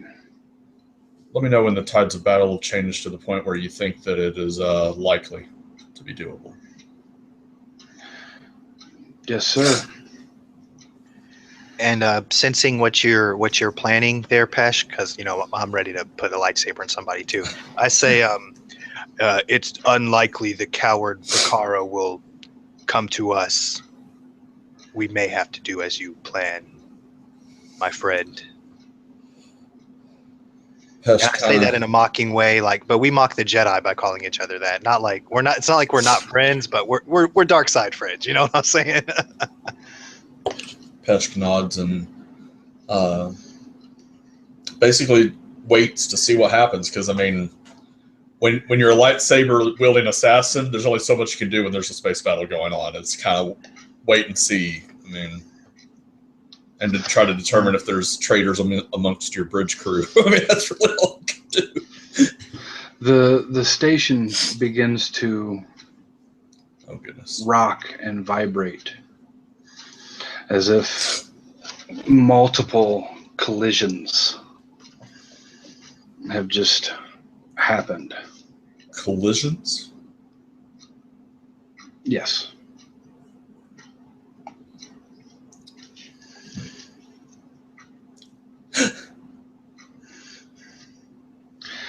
The line slide's clouding everything, apparently, today. Stupid do-gooders. What's ironic about that is with the encrypted communique I sent out, like, it makes sense, because Republic fleet could be on the way. Oh, motherfucker. And that's why you could have brought Luke and Vader here right now. Not right now. Come on now. It's going to be a few hours. No, man, I told you, I'm ready to put a lightsaber in somebody. Bring that ass. That's the last thing we need right this moment. Right, man, I'll get put down so quick.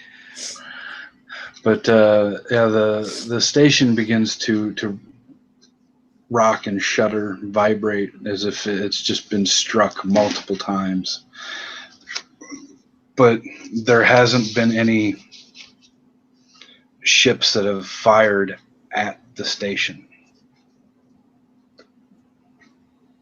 So debris from something? Alarms. Yeah. Alarms begin to sound of decompression, and reports start coming in of enemy troops on station. Oh boy.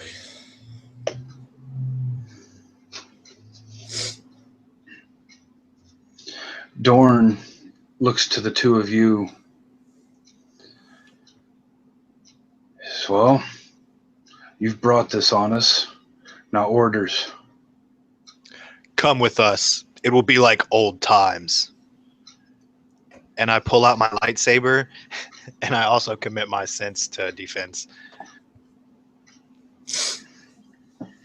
And I'll look to the highest ranking commander that's not Dorn, and I'll say, "You have command." And that officer looks to you and then looks to Dorn. I mean, he looks scared crapless to begin with, but when he looks at you, there's 4 Darksiders in the room that like seem to have tension between them. I mean, somebody's neck is about to get snapped. You don't know who it is, man. You tread carefully.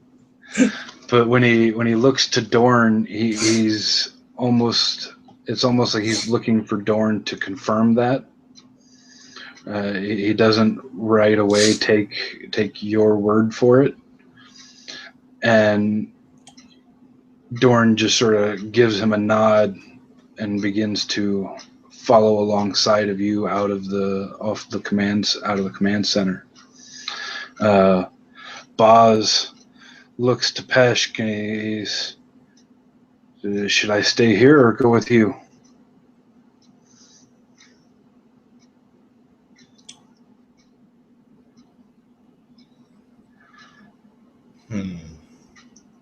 Honestly, I think I'd be of more use here, but I'll do what you tell me. Points to the deck then and says, monitor things. Let me know if there are any additional developments. And with that, I will reach down and hit a button on my armor. And basically, like in one smooth motion, like remove the cloak that he's wearing and like just lay it over a chair here in the command room. And so he's got his lightsaber in hand and is making his way down the hall behind the angry ones. And the armor I've got has the new armor has the optical camouflage system. So like, Ooh. it like would actually have like the hollow shimmering effects type thing going on and whatnot. So Yeah, where if you stand still, you're almost invisible.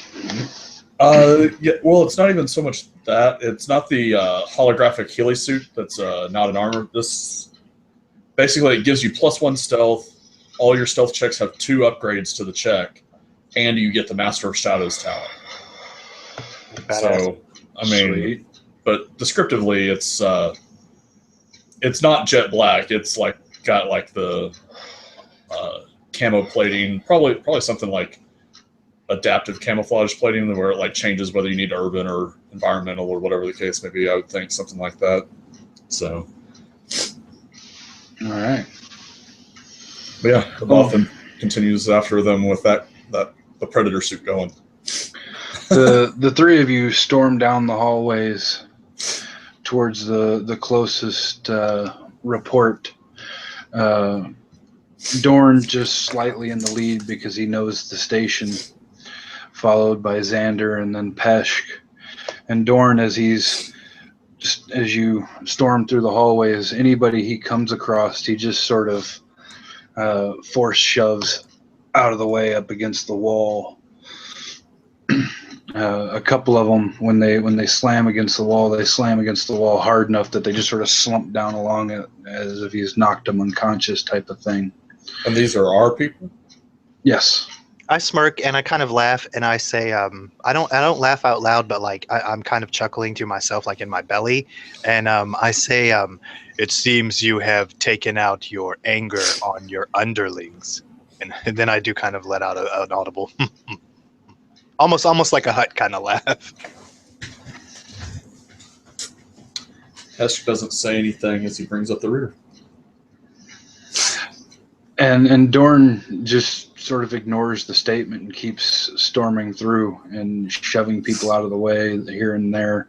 I mean, it's not like he's doing it to every single person in the room. It's just the ones that happen to be like standing right in his way, rather than politely, "Oh, excuse me," or anything. He just shoves them up against the wall or moves them out of his way. Yeah, Xander is reminded when Doran fought that big stone beast and he got tossed against the wall and crushed like a little bitch. So that's what he's thinking. He's thinking he's just taking out, like, because we're here and we remember that. So he's like, oh, I have to make myself look cool, like, you know. So that's what I'm thinking. I was like, oh, this guy's so dorky. Well, after you guys go through these corridors for 2-3 minutes, which seems like it's almost an hour with the intensity of everything going on around you, you make it to a corridor and you can hear and see blaster fire, and as you round the corner, all the firing stops for just a moment, and you round the corner and you can see 2 large, nearly 8-foot tall, what look to be humanoid, but like I said, they're nearly 8-foot tall, clad in what looks to be stormtrooper armor, but it's black. Each of them carry... I am going to attempt to be unseen as the 2 angry people are in front. Each of them carry these large 2-handed assault cannons.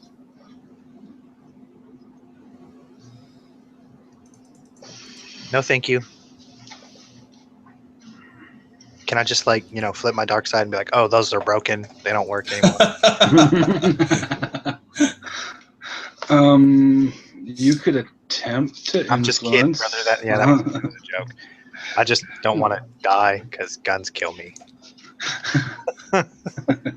Lightsabers, I can fight lightsabers all day and night, but like guns, nah, those will pretty much kill me.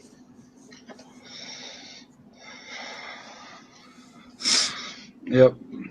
But yeah, you've just come around the corner and see these two hulking figures standing there, and a whole like two squads. There's like 9-10 guys, 10 stormtroopers all laying on the ground with big blaster burns in their armor and arms missing. And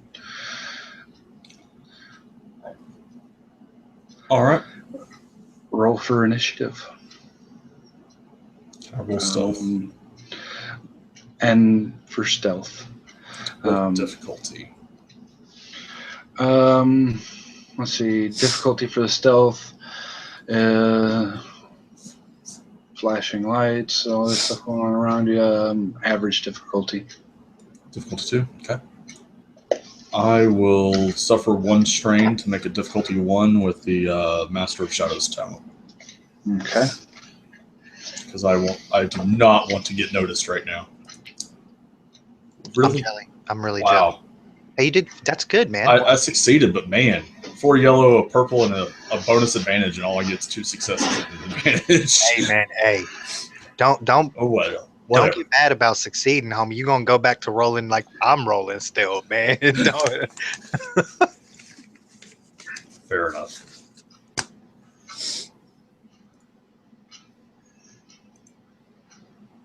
Oh, whoa. I'm so fucking glad Doran is in front. Can I'm going like all to. times. I have to re-roll that. There was one too many yellows. I'm okay with that. Yeah, see, that's what we wanted. That's what we wanted. And then that. Okay. So you need to roll initiative there, Josh or Peshk. That would be cool or vigilance. Cool. I think it's the same dice pool for me.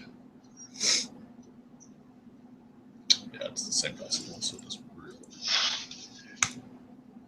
Woohoo! All right. So PC, then we got PC, PC, and PC.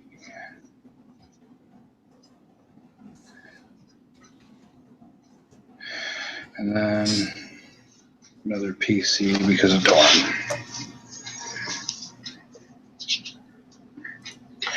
All right. So that's NPC, 2 PCs, NPC, and then a PC. So the first of these 2 hulking stormtroopers is, well, actually, if you want to figure out exactly what they are, you could roll a knowledge military. What difficulty? Let's see, you're both the heads of easy difficulty. Holy cow, you both nil out. That is All right. hilarious, bro. These are so secretive, even the heads of the Inquisitorial Empire don't know that they They're exist. droids. We don't care. Clearly, they're not force sensitive. That's what the problem was. Please don't make them droids. Oh, I'm pretty sure I know what they are. As far as player knowledge goes, yeah, they're dark Phase 3. troopers. Phase 3 Dark Troopers, yeah. Yep. Or maybe even Phase 4 at this point. Who knows? But the first of these hulking troopers gets to go. Let's see. Bye-bye, Archie. Bum, bum, bum. Archie, why don't you kill your camera? So you can't see the tears falling out of my eyes. Fair enough.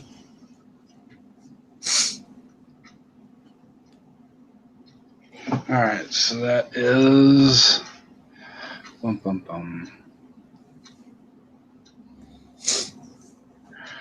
And you guys are at short range because you just rounded the corner into the same area that they're at. And first one unleashes fire, firing at Dorn to begin with. Good. That dick. Yes, yes.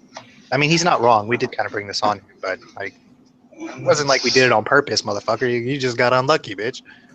Oh, no. Nah. What? Well, Alright, that doesn't. it was nice knowing him. Sorry, Wesley. You should have came to the game, bro. Your character's getting gunned down. Yeah, that's 12 damage. As this big old cannon he's boom, boom, boom, boom, boom, and gets blasted with one of the shots actually hits him, and it hits him in the shoulder. He goes spinning, sort of head over heels, sort of corkscrew flipping back towards you guys, and lands on the ground on his back, and is still alive and conscious, but severely injured. And that's all the trooper does. He just stays posted where he's at. He's just standing there, got this gun out there, and just boom, boom, boom, boom, boom, boom, sort of firing. And most of the shots go right along, right past him and blasting the walls. But the one clips him, and he just goes flipping off back along next to you guys. And now it's a PC slot. Well, Invisible Dude, do you care if I jump in here? Go for it. Okay, yeah. So I take a force leap maneuver because I have the high enough tree to take it as a maneuver now. I'm gonna Nice. jump right up on him as I quick draw my saber, igniting it. So basically, it's just that blur of a little chubby black ball with a red stick.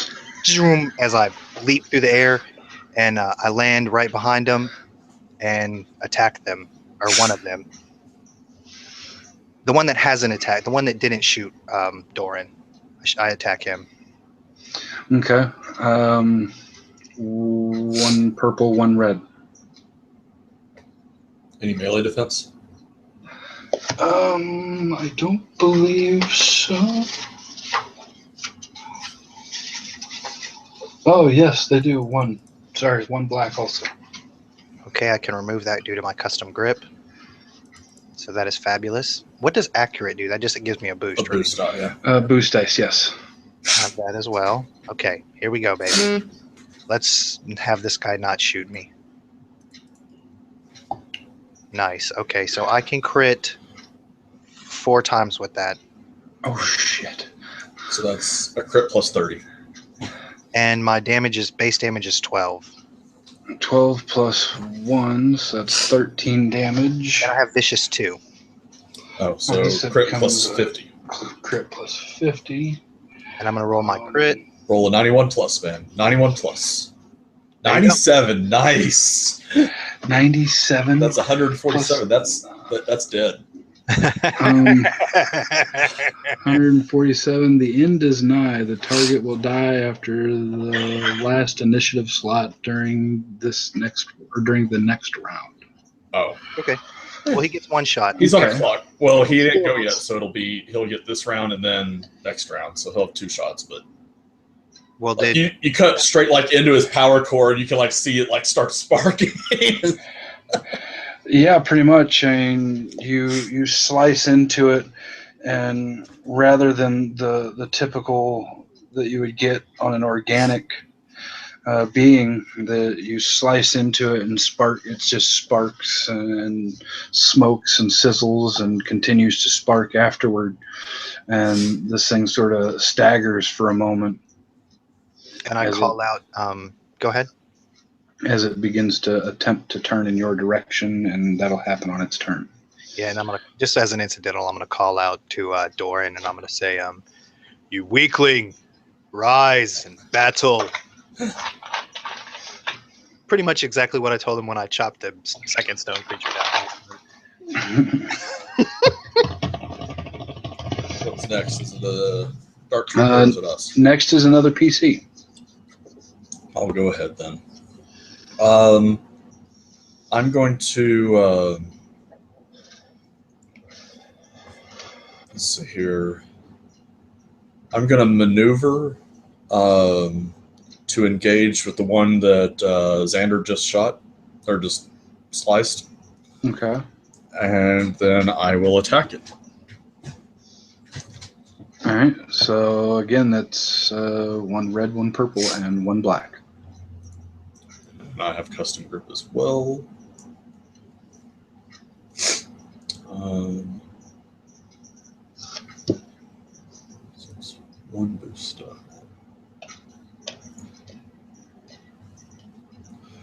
All right, so I hit it for 10 damage.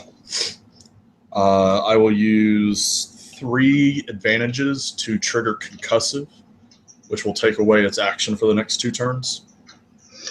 Yeah, you're not gonna need to. The wounds would be enough to kill it? Yep.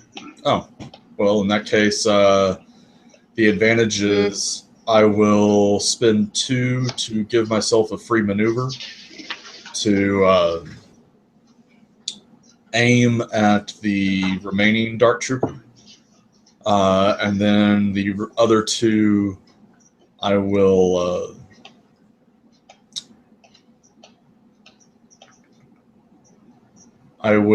taunt it. Like, I don't know what kind of taunt would try to get the attention of a Dark Trooper, but he basically is just trying to get its attention so that it looks to him. And so with the other 2, I will pass 2 boost dice to the next ally to go as I try to get the attention. Okay.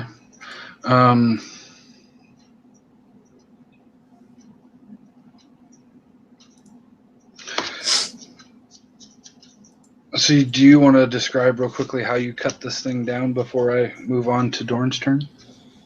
I will, since I was working out of stealth, the Sheehan expert arrives to the battle out of nowhere and basically slices in an upward cut where his blade from behind on this guy meets in the middle of the droid with Archie's blade coming from the top shoulder area type thing.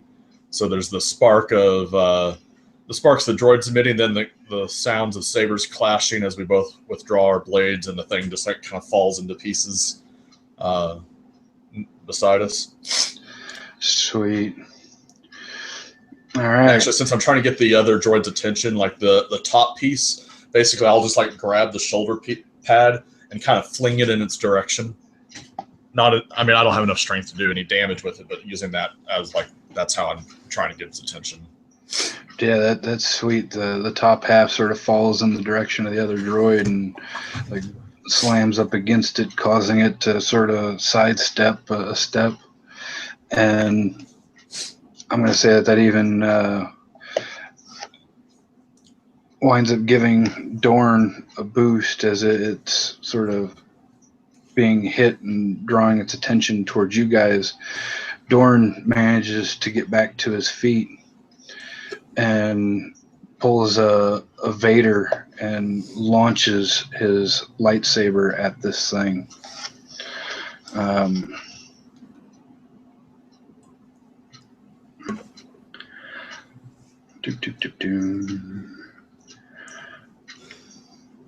Don't forget his next PC slot to go, so he gets 2 boost dice from passing on. Yes. He gets 2 boost dice from you, plus the 1 from that thing being all distracted. And all right. So that's let's see, that's 5, so that's 15. All right. He launches his blade at this thing, and it goes kind of does just one end over end sort of flip, and instead of kind of boomeranging and coming back to him, it does this end over end flip and just plunges straight through the chest of this Dark Trooper, and it doesn't return to him due to the 4 threats that he rolled. It lodges in this thing. Okay. But he's just dealt 15 damage to it, and you can see that this thing is severely damaged. Like its movement from this point on becomes real jerky as it's sort of spastic. And we're back at the top of the round, which puts it at its turn. And it's all spastic and jerky as it was turning towards you guys. And when this saber hits it, it begins to turn back towards him, and it's, like I said, it's all spastic and jerky, kind of like watching a video that's buffering and whatnot. And You should flip a light side to upgrade that. Because fuck Doran. and he unloads on Dorn. Oh, he did it too. That's funny as hell. Poor Sorry, Dorn. homie. Not sorry. And, Not sorry. damn.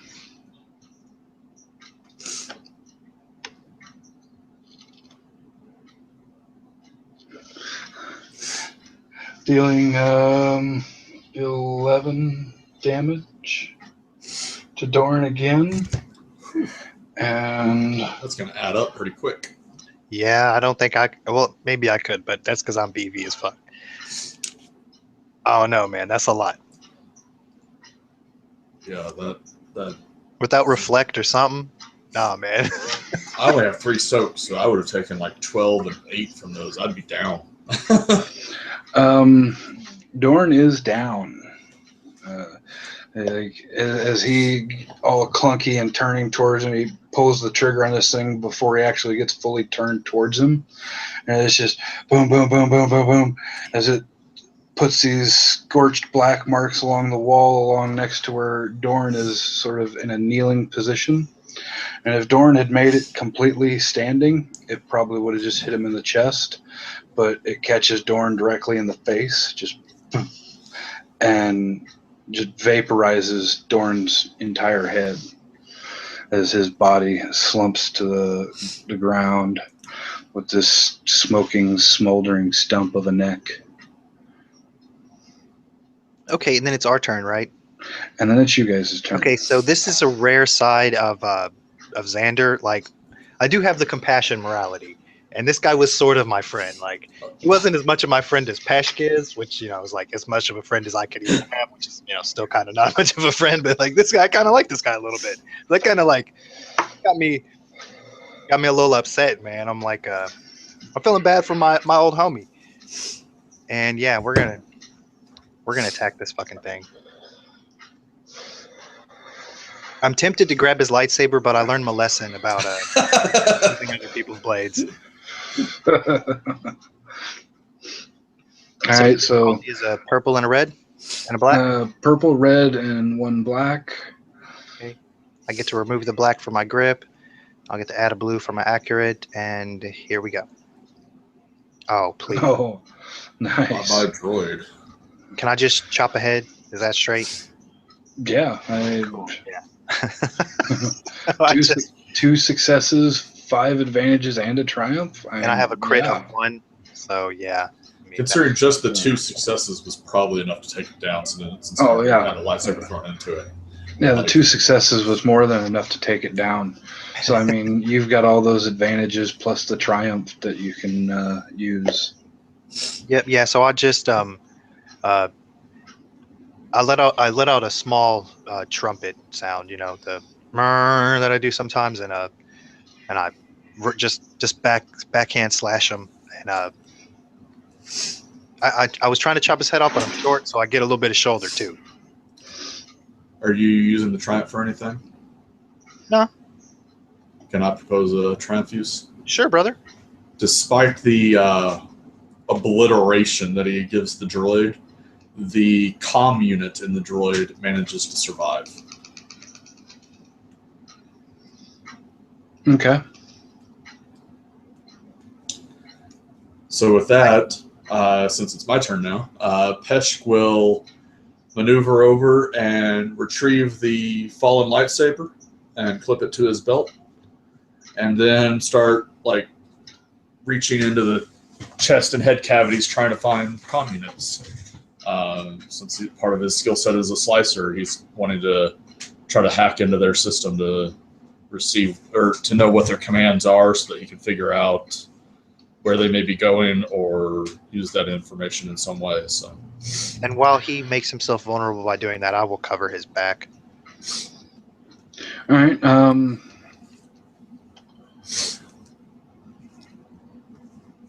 They're standard Imperial issue comms, so it's just going to be an average computer's check, and the codes and such are going to be definitely altered, but it's tech that you're highly familiar with. So say 2 boosts and 2 setbacks because it is encrypted, but I'm familiar with the style of the encryption, basically. Yeah, pretty much. So, all right. I will flip a destiny here.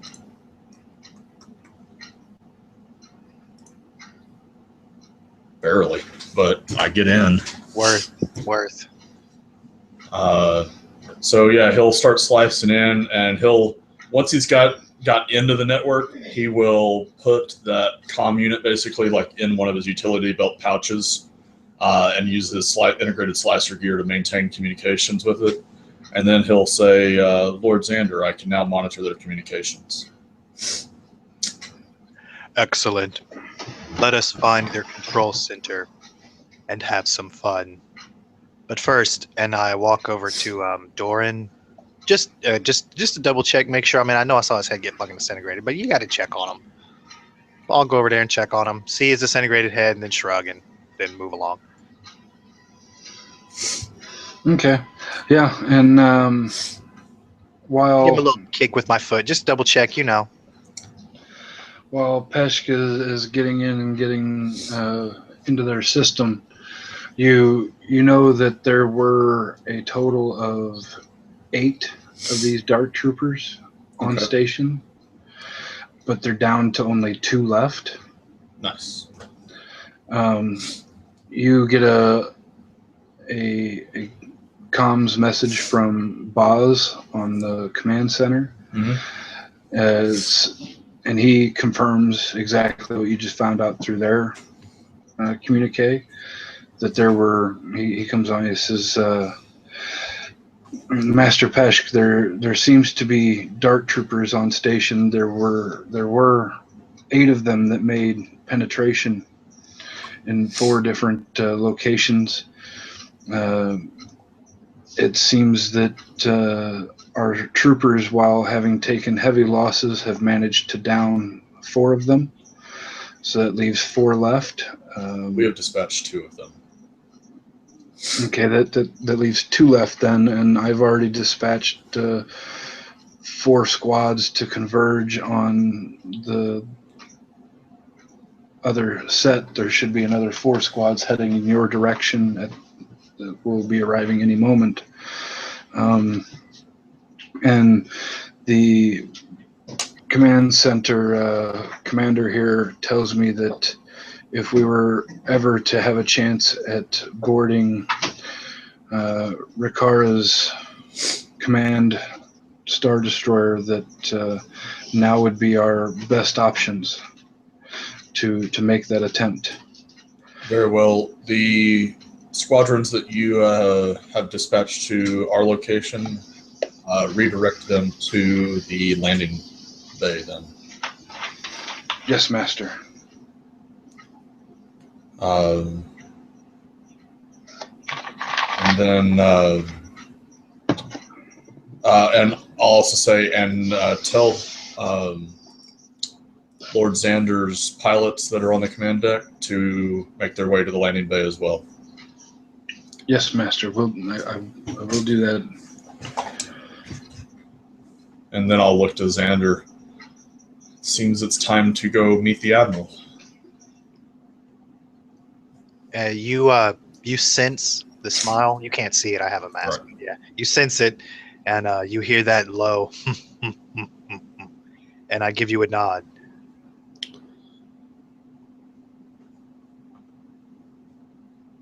And with that, head for the landing bay. Because those Lander-class shuttles, I can't remember if they can hold room for like 20 or 40 or whatever it is, but it's a lot of people. So I figure at least some of those 4 squads can ride with us and be reinforcements. We get one of those cool, cool, big fancy shuttles, right? Like we're the bosses. Well, if you just take the shuttle that you guys arrived in, which was just a standard Lambda, then you can take, I think it's a dozen with you.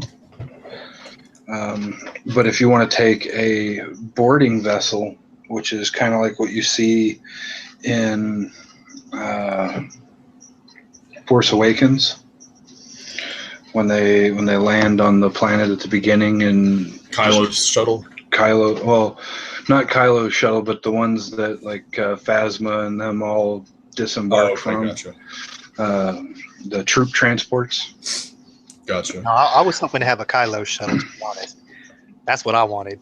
But no, it's cool, man. We'll just take the Lambda. That's straight. We'll cram it full, baby. Yeah, I mean, a dozen is seated comfortably. I mean, if you really cram it to just standing room only, yeah, you could easily fit all those guys in there. We need. Yeah, I think the Lambda actually holds more because I remember in another game we were getting one and. Yeah, I haven't looked it up. Yeah, 20. It's got ship's complement of pilot, co-pilot, navigator, gunner, comms operator, and engineer. So that's 6, and then passenger capacity of 20. So that's 26 people. So we got the 2 pilots and us. That's 22. I mean, that's 3 or 4 squads basically. And so whatever it'll take. I mean. All right, so yeah, you guys can fit in the Lambda and comfortably with room to spare, or you could cram it full of as many as you would say double with just standing room shoulder to shoulder only. By squads, do you mean groups of 4 or 12 or what? Groups of 4. Okay, then we'll take the 4 squads that were supposed to rendezvous with us, plus us and the 2 pilots. That's only 20 of the 26 it can hold, so there's plenty of room. Okay. No sense in waiting around for extra personnel or whatever. All right. Say that we should grab any gear that we need for them. Like if we can upgrade their gear, get those big heavy guns that these dark troopers or whatever had. Anything like that. Make sure they grab their stim packs. Is what I'm saying. Like it's a boarding operation. Grab the appropriate gear. Check. Well, the average trooper isn't going to be able to use one of these big cannons without having a tripod and all that stuff. Yeah. I mean, these are big mounted type weapons that these big droids were carrying. Well, it was worth a shot. But yeah, you get a quick screen wipe from you guys in the hallway that comes back showing you guys all loading into the Lambda class. With your 20 stormtroopers, the 2 of you, and your 2 pilots. And then the screen wipes again, comes back showing the Lambda class being escorted by a group of 8 TIE fighters that are in battle along the route of escorting you. You can see through one of the view screens in the front of the ship that the Inquisitorial is still flying, for lack of a better term. It's taken a heavy beating. One of the enemy Star Destroyers is listing to port, sort of falling toward the moon, but not quickly crashing. And the Admiral Ricara's command ship or flagship looks to be about in the same shape as the Inquisitorial. I mean, it's taken a heavy beating, but it's still flying. And the Lambda class shuttle that you're in makes it up into the main docking hangar. The two of you and your 20 stormtroopers disembark the ship.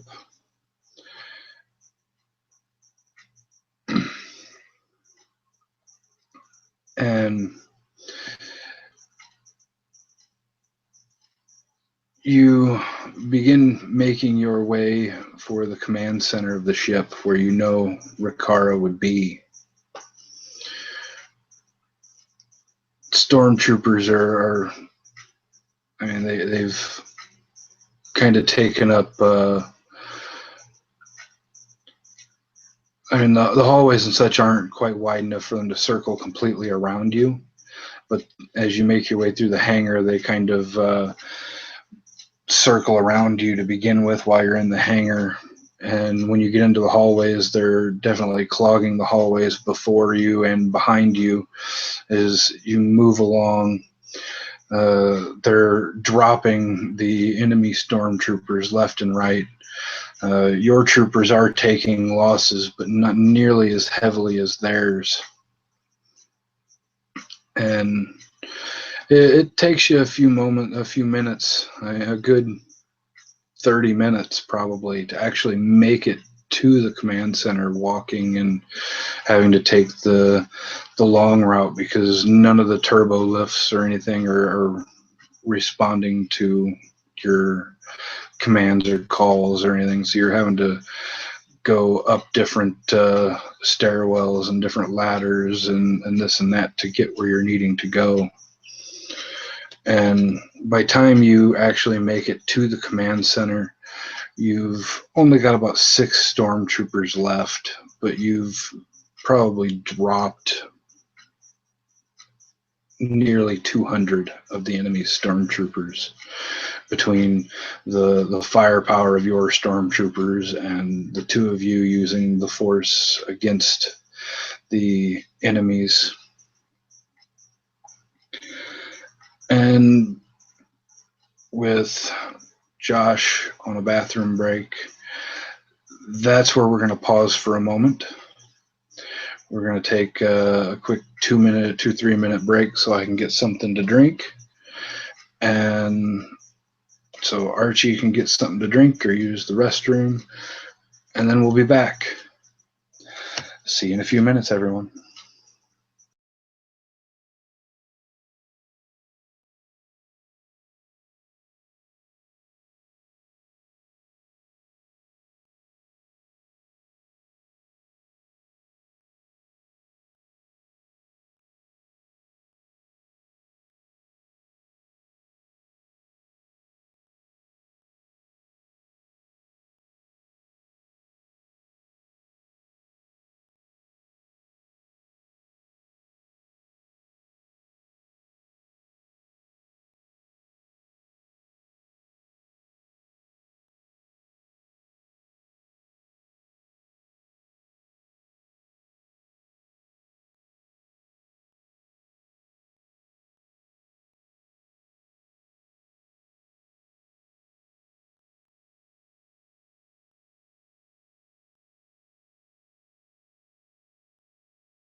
We're on a quick break real quick, homie.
All right.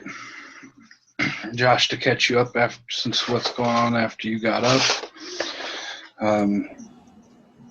Peshk and Xander and your group of 20 stormtroopers have spent the last nearly half hour trying to make your way to the command bridge of this Star Destroyer, as none of the turbo lifts or anything were responding to commands.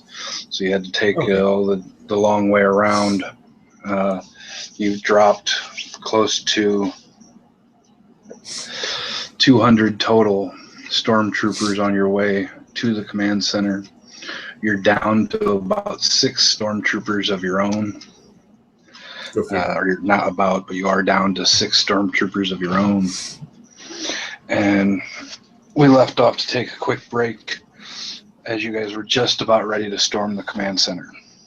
Okay.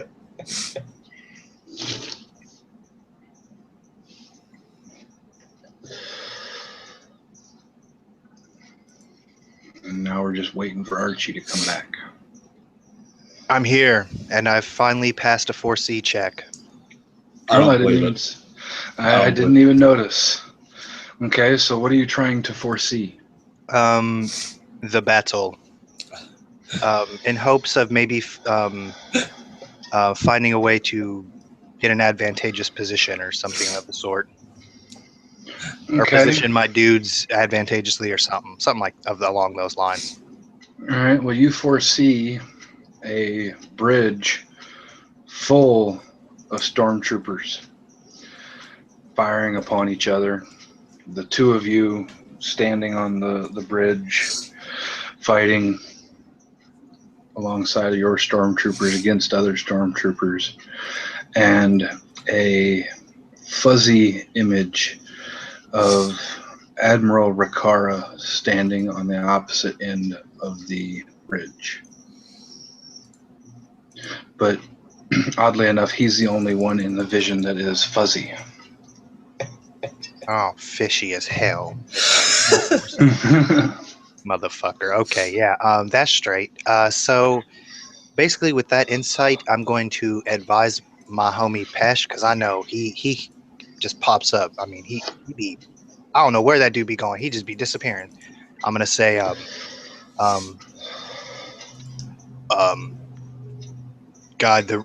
mind the rear. Perhaps it may be wise for us to cut the head off the beast as opposed to slay the whole monster. Very well. All right, so the two of you with your 6 stormtroopers stand at the bulkhead waiting to kick in the proverbial door. With what we know of the layout of the Star Destroyer, would there be another way in other than this bulkhead? Yes, the average command center or the command bridge of a Star Destroyer has 3 entrances. There's a turbo lift entrance that sort of comes up in the back of the command center, and then there's a bulkhead on either side. All right. Based on what Pesh or what Xander just said, I'll say hold here for a moment. I'm going to try to enter from the turbo lift, and I'll let you know when I'm about to enter, and then you can make your breach here as the distraction. Maybe, I don't know how far it will be, and I'm not telling you this in character. This is me, like, metagaming or whatever, using Archie talking to Josh. The fucking lifts are down, so unless you're going to climb the shaft, maybe you should try I'm going to climb the shaft. Oh, okay, good. I know you had a brawn of 1, so I was a little worried about you, but yeah, okay. If I've raised my athletics, and I have the ascension you got pistol. the hook thing. Okay, fuck yes. Shaft it up, baby. I wasn't going to put it that way, but That didn't come out right. I'm glad Jessica's not in this game, man. She would have made that way worse. Yeah, she would have. Oh, man. But yeah, I'm going to try to get access to the turbo lift shaft. And between climbing and the ascension pistol and whatnot, I'm going to get to the door to the bridge from that angle. Okay, so you're gonna go up the turbo lift shaft to the turbo lift entrance to the bridge. Right. All right. And basically, once I'm on that side of the door, like ready to make the entrance there, I will use my comm link to comm to Xander and let him know I'm in position. All right. It takes you about 10 minutes to get around to the turbo lift that would take you there. Not easily, but not too difficultly, slice your way through any number of stormtroopers to get yourself there. And when you get yourself there and look up the shaft, it's kind of odd that there's no turbo lift at the top of the shaft. It's not at the top, so that means it's at the bottom somewhere. It's below where you're at. Okay. I'm not particularly worried by that, I don't think. Can't think of why I would be. I mean, it's down, so it's got to be somewhere. So, yeah. Proceed with my plan. All right. Yeah, with your ascension hook and all that, you're able to easily get yourself up there, but the door is closed to the turbo shaft. So, yeah, you're sort of dangling there in front of the door at the top of the shaft. Well, I'll do the grab onto the side type thing and kind of prop myself up there for a moment. And I want to, with my slicing equipment, try to figure out if the power is out to the door or if security procedures have it on lockdown. All right. Not trying to change either one. I'm just trying to evaluate which one it is. The same kind of check that you made earlier. Computers, 2 purple, 2 black, and 2 boosts for familiarity. Yep. All right.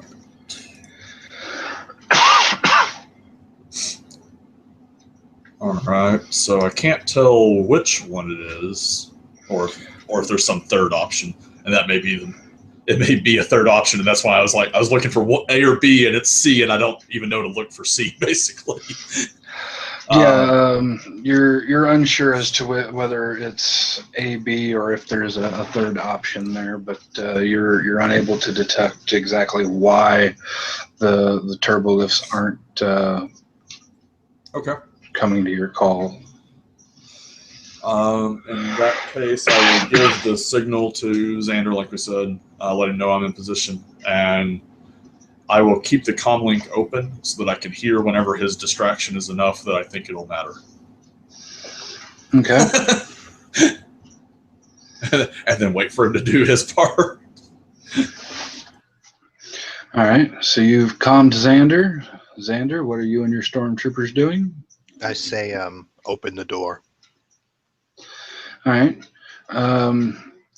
The first stormtrooper goes to just activate the door, and it won't open right off bat. So, a second one steps up and sort of kneels down before it, and he hooks this data pad up to it, and he starts tapping away at the screen on it. And just moments later, the door slides up out of the way, and you can see the bridge crew is still on the bridge, and they're working away, doing their thing, commanding everybody, making sure the ship's still running and fighting. And you can see that there are 3 groups of 4 stormtroopers on the bridge.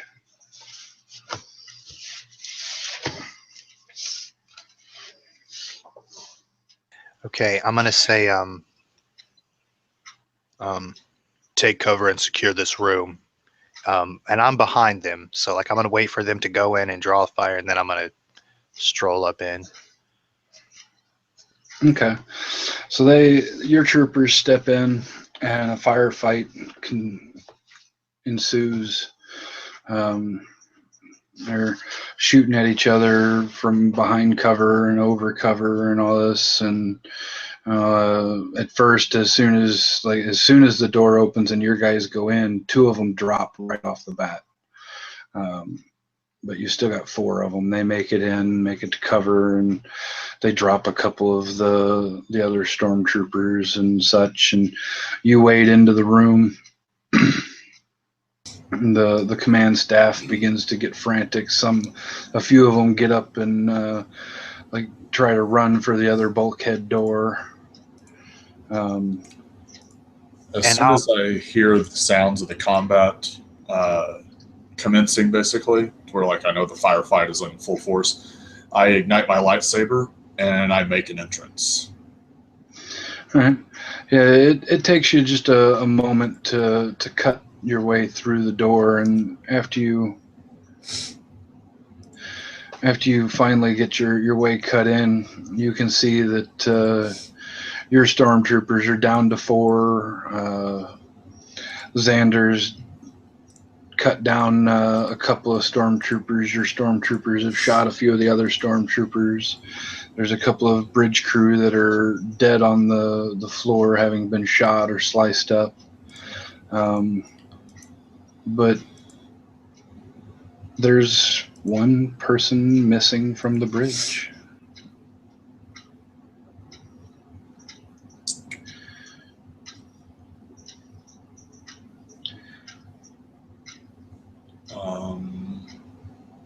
Can I grab whoever looks like they're in charge? Just grab him up. I'm about to attack him, but instead of punching his face, I grab him by the collar and where's Rakara?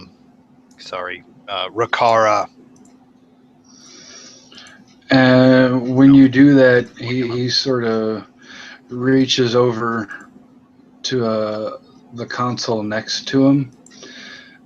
And as he's reaching over, he flips the switch and he says, he ran already.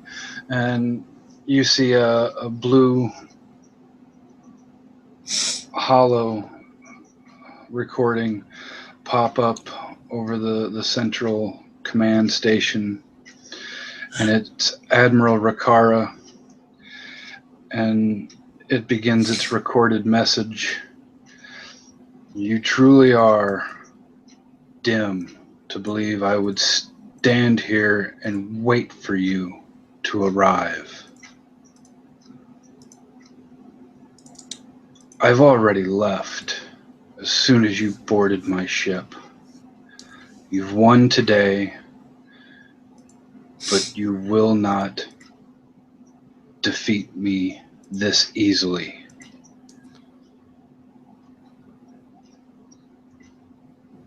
And that's where we end. Yeah, I tossed that guy to the ground for sure. The screen fades to black with the 2 of you seething in anger. I know that's right. And that's the end of the trilogy.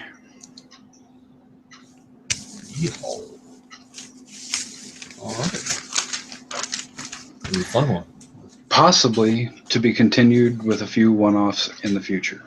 Nice. Or at the very least as NPCs in future trilogies, it sounds like. Oh, most definitely. But to anybody who watches this later, I hope you enjoy. To my players, I definitely hope you've enjoyed playing, and we'll continue to play whenever I have any other games, or if we decide to bring these guys back for a one-shot or 2. So in other words, don't throw the characters away just yet. Gotcha. All right, brother. And that is the end of our live broadcast. If any of you have anything you'd like to say, now would be the time before I end our broadcast. No? All right. Good night. And as corny as it sounds, may the force be with you.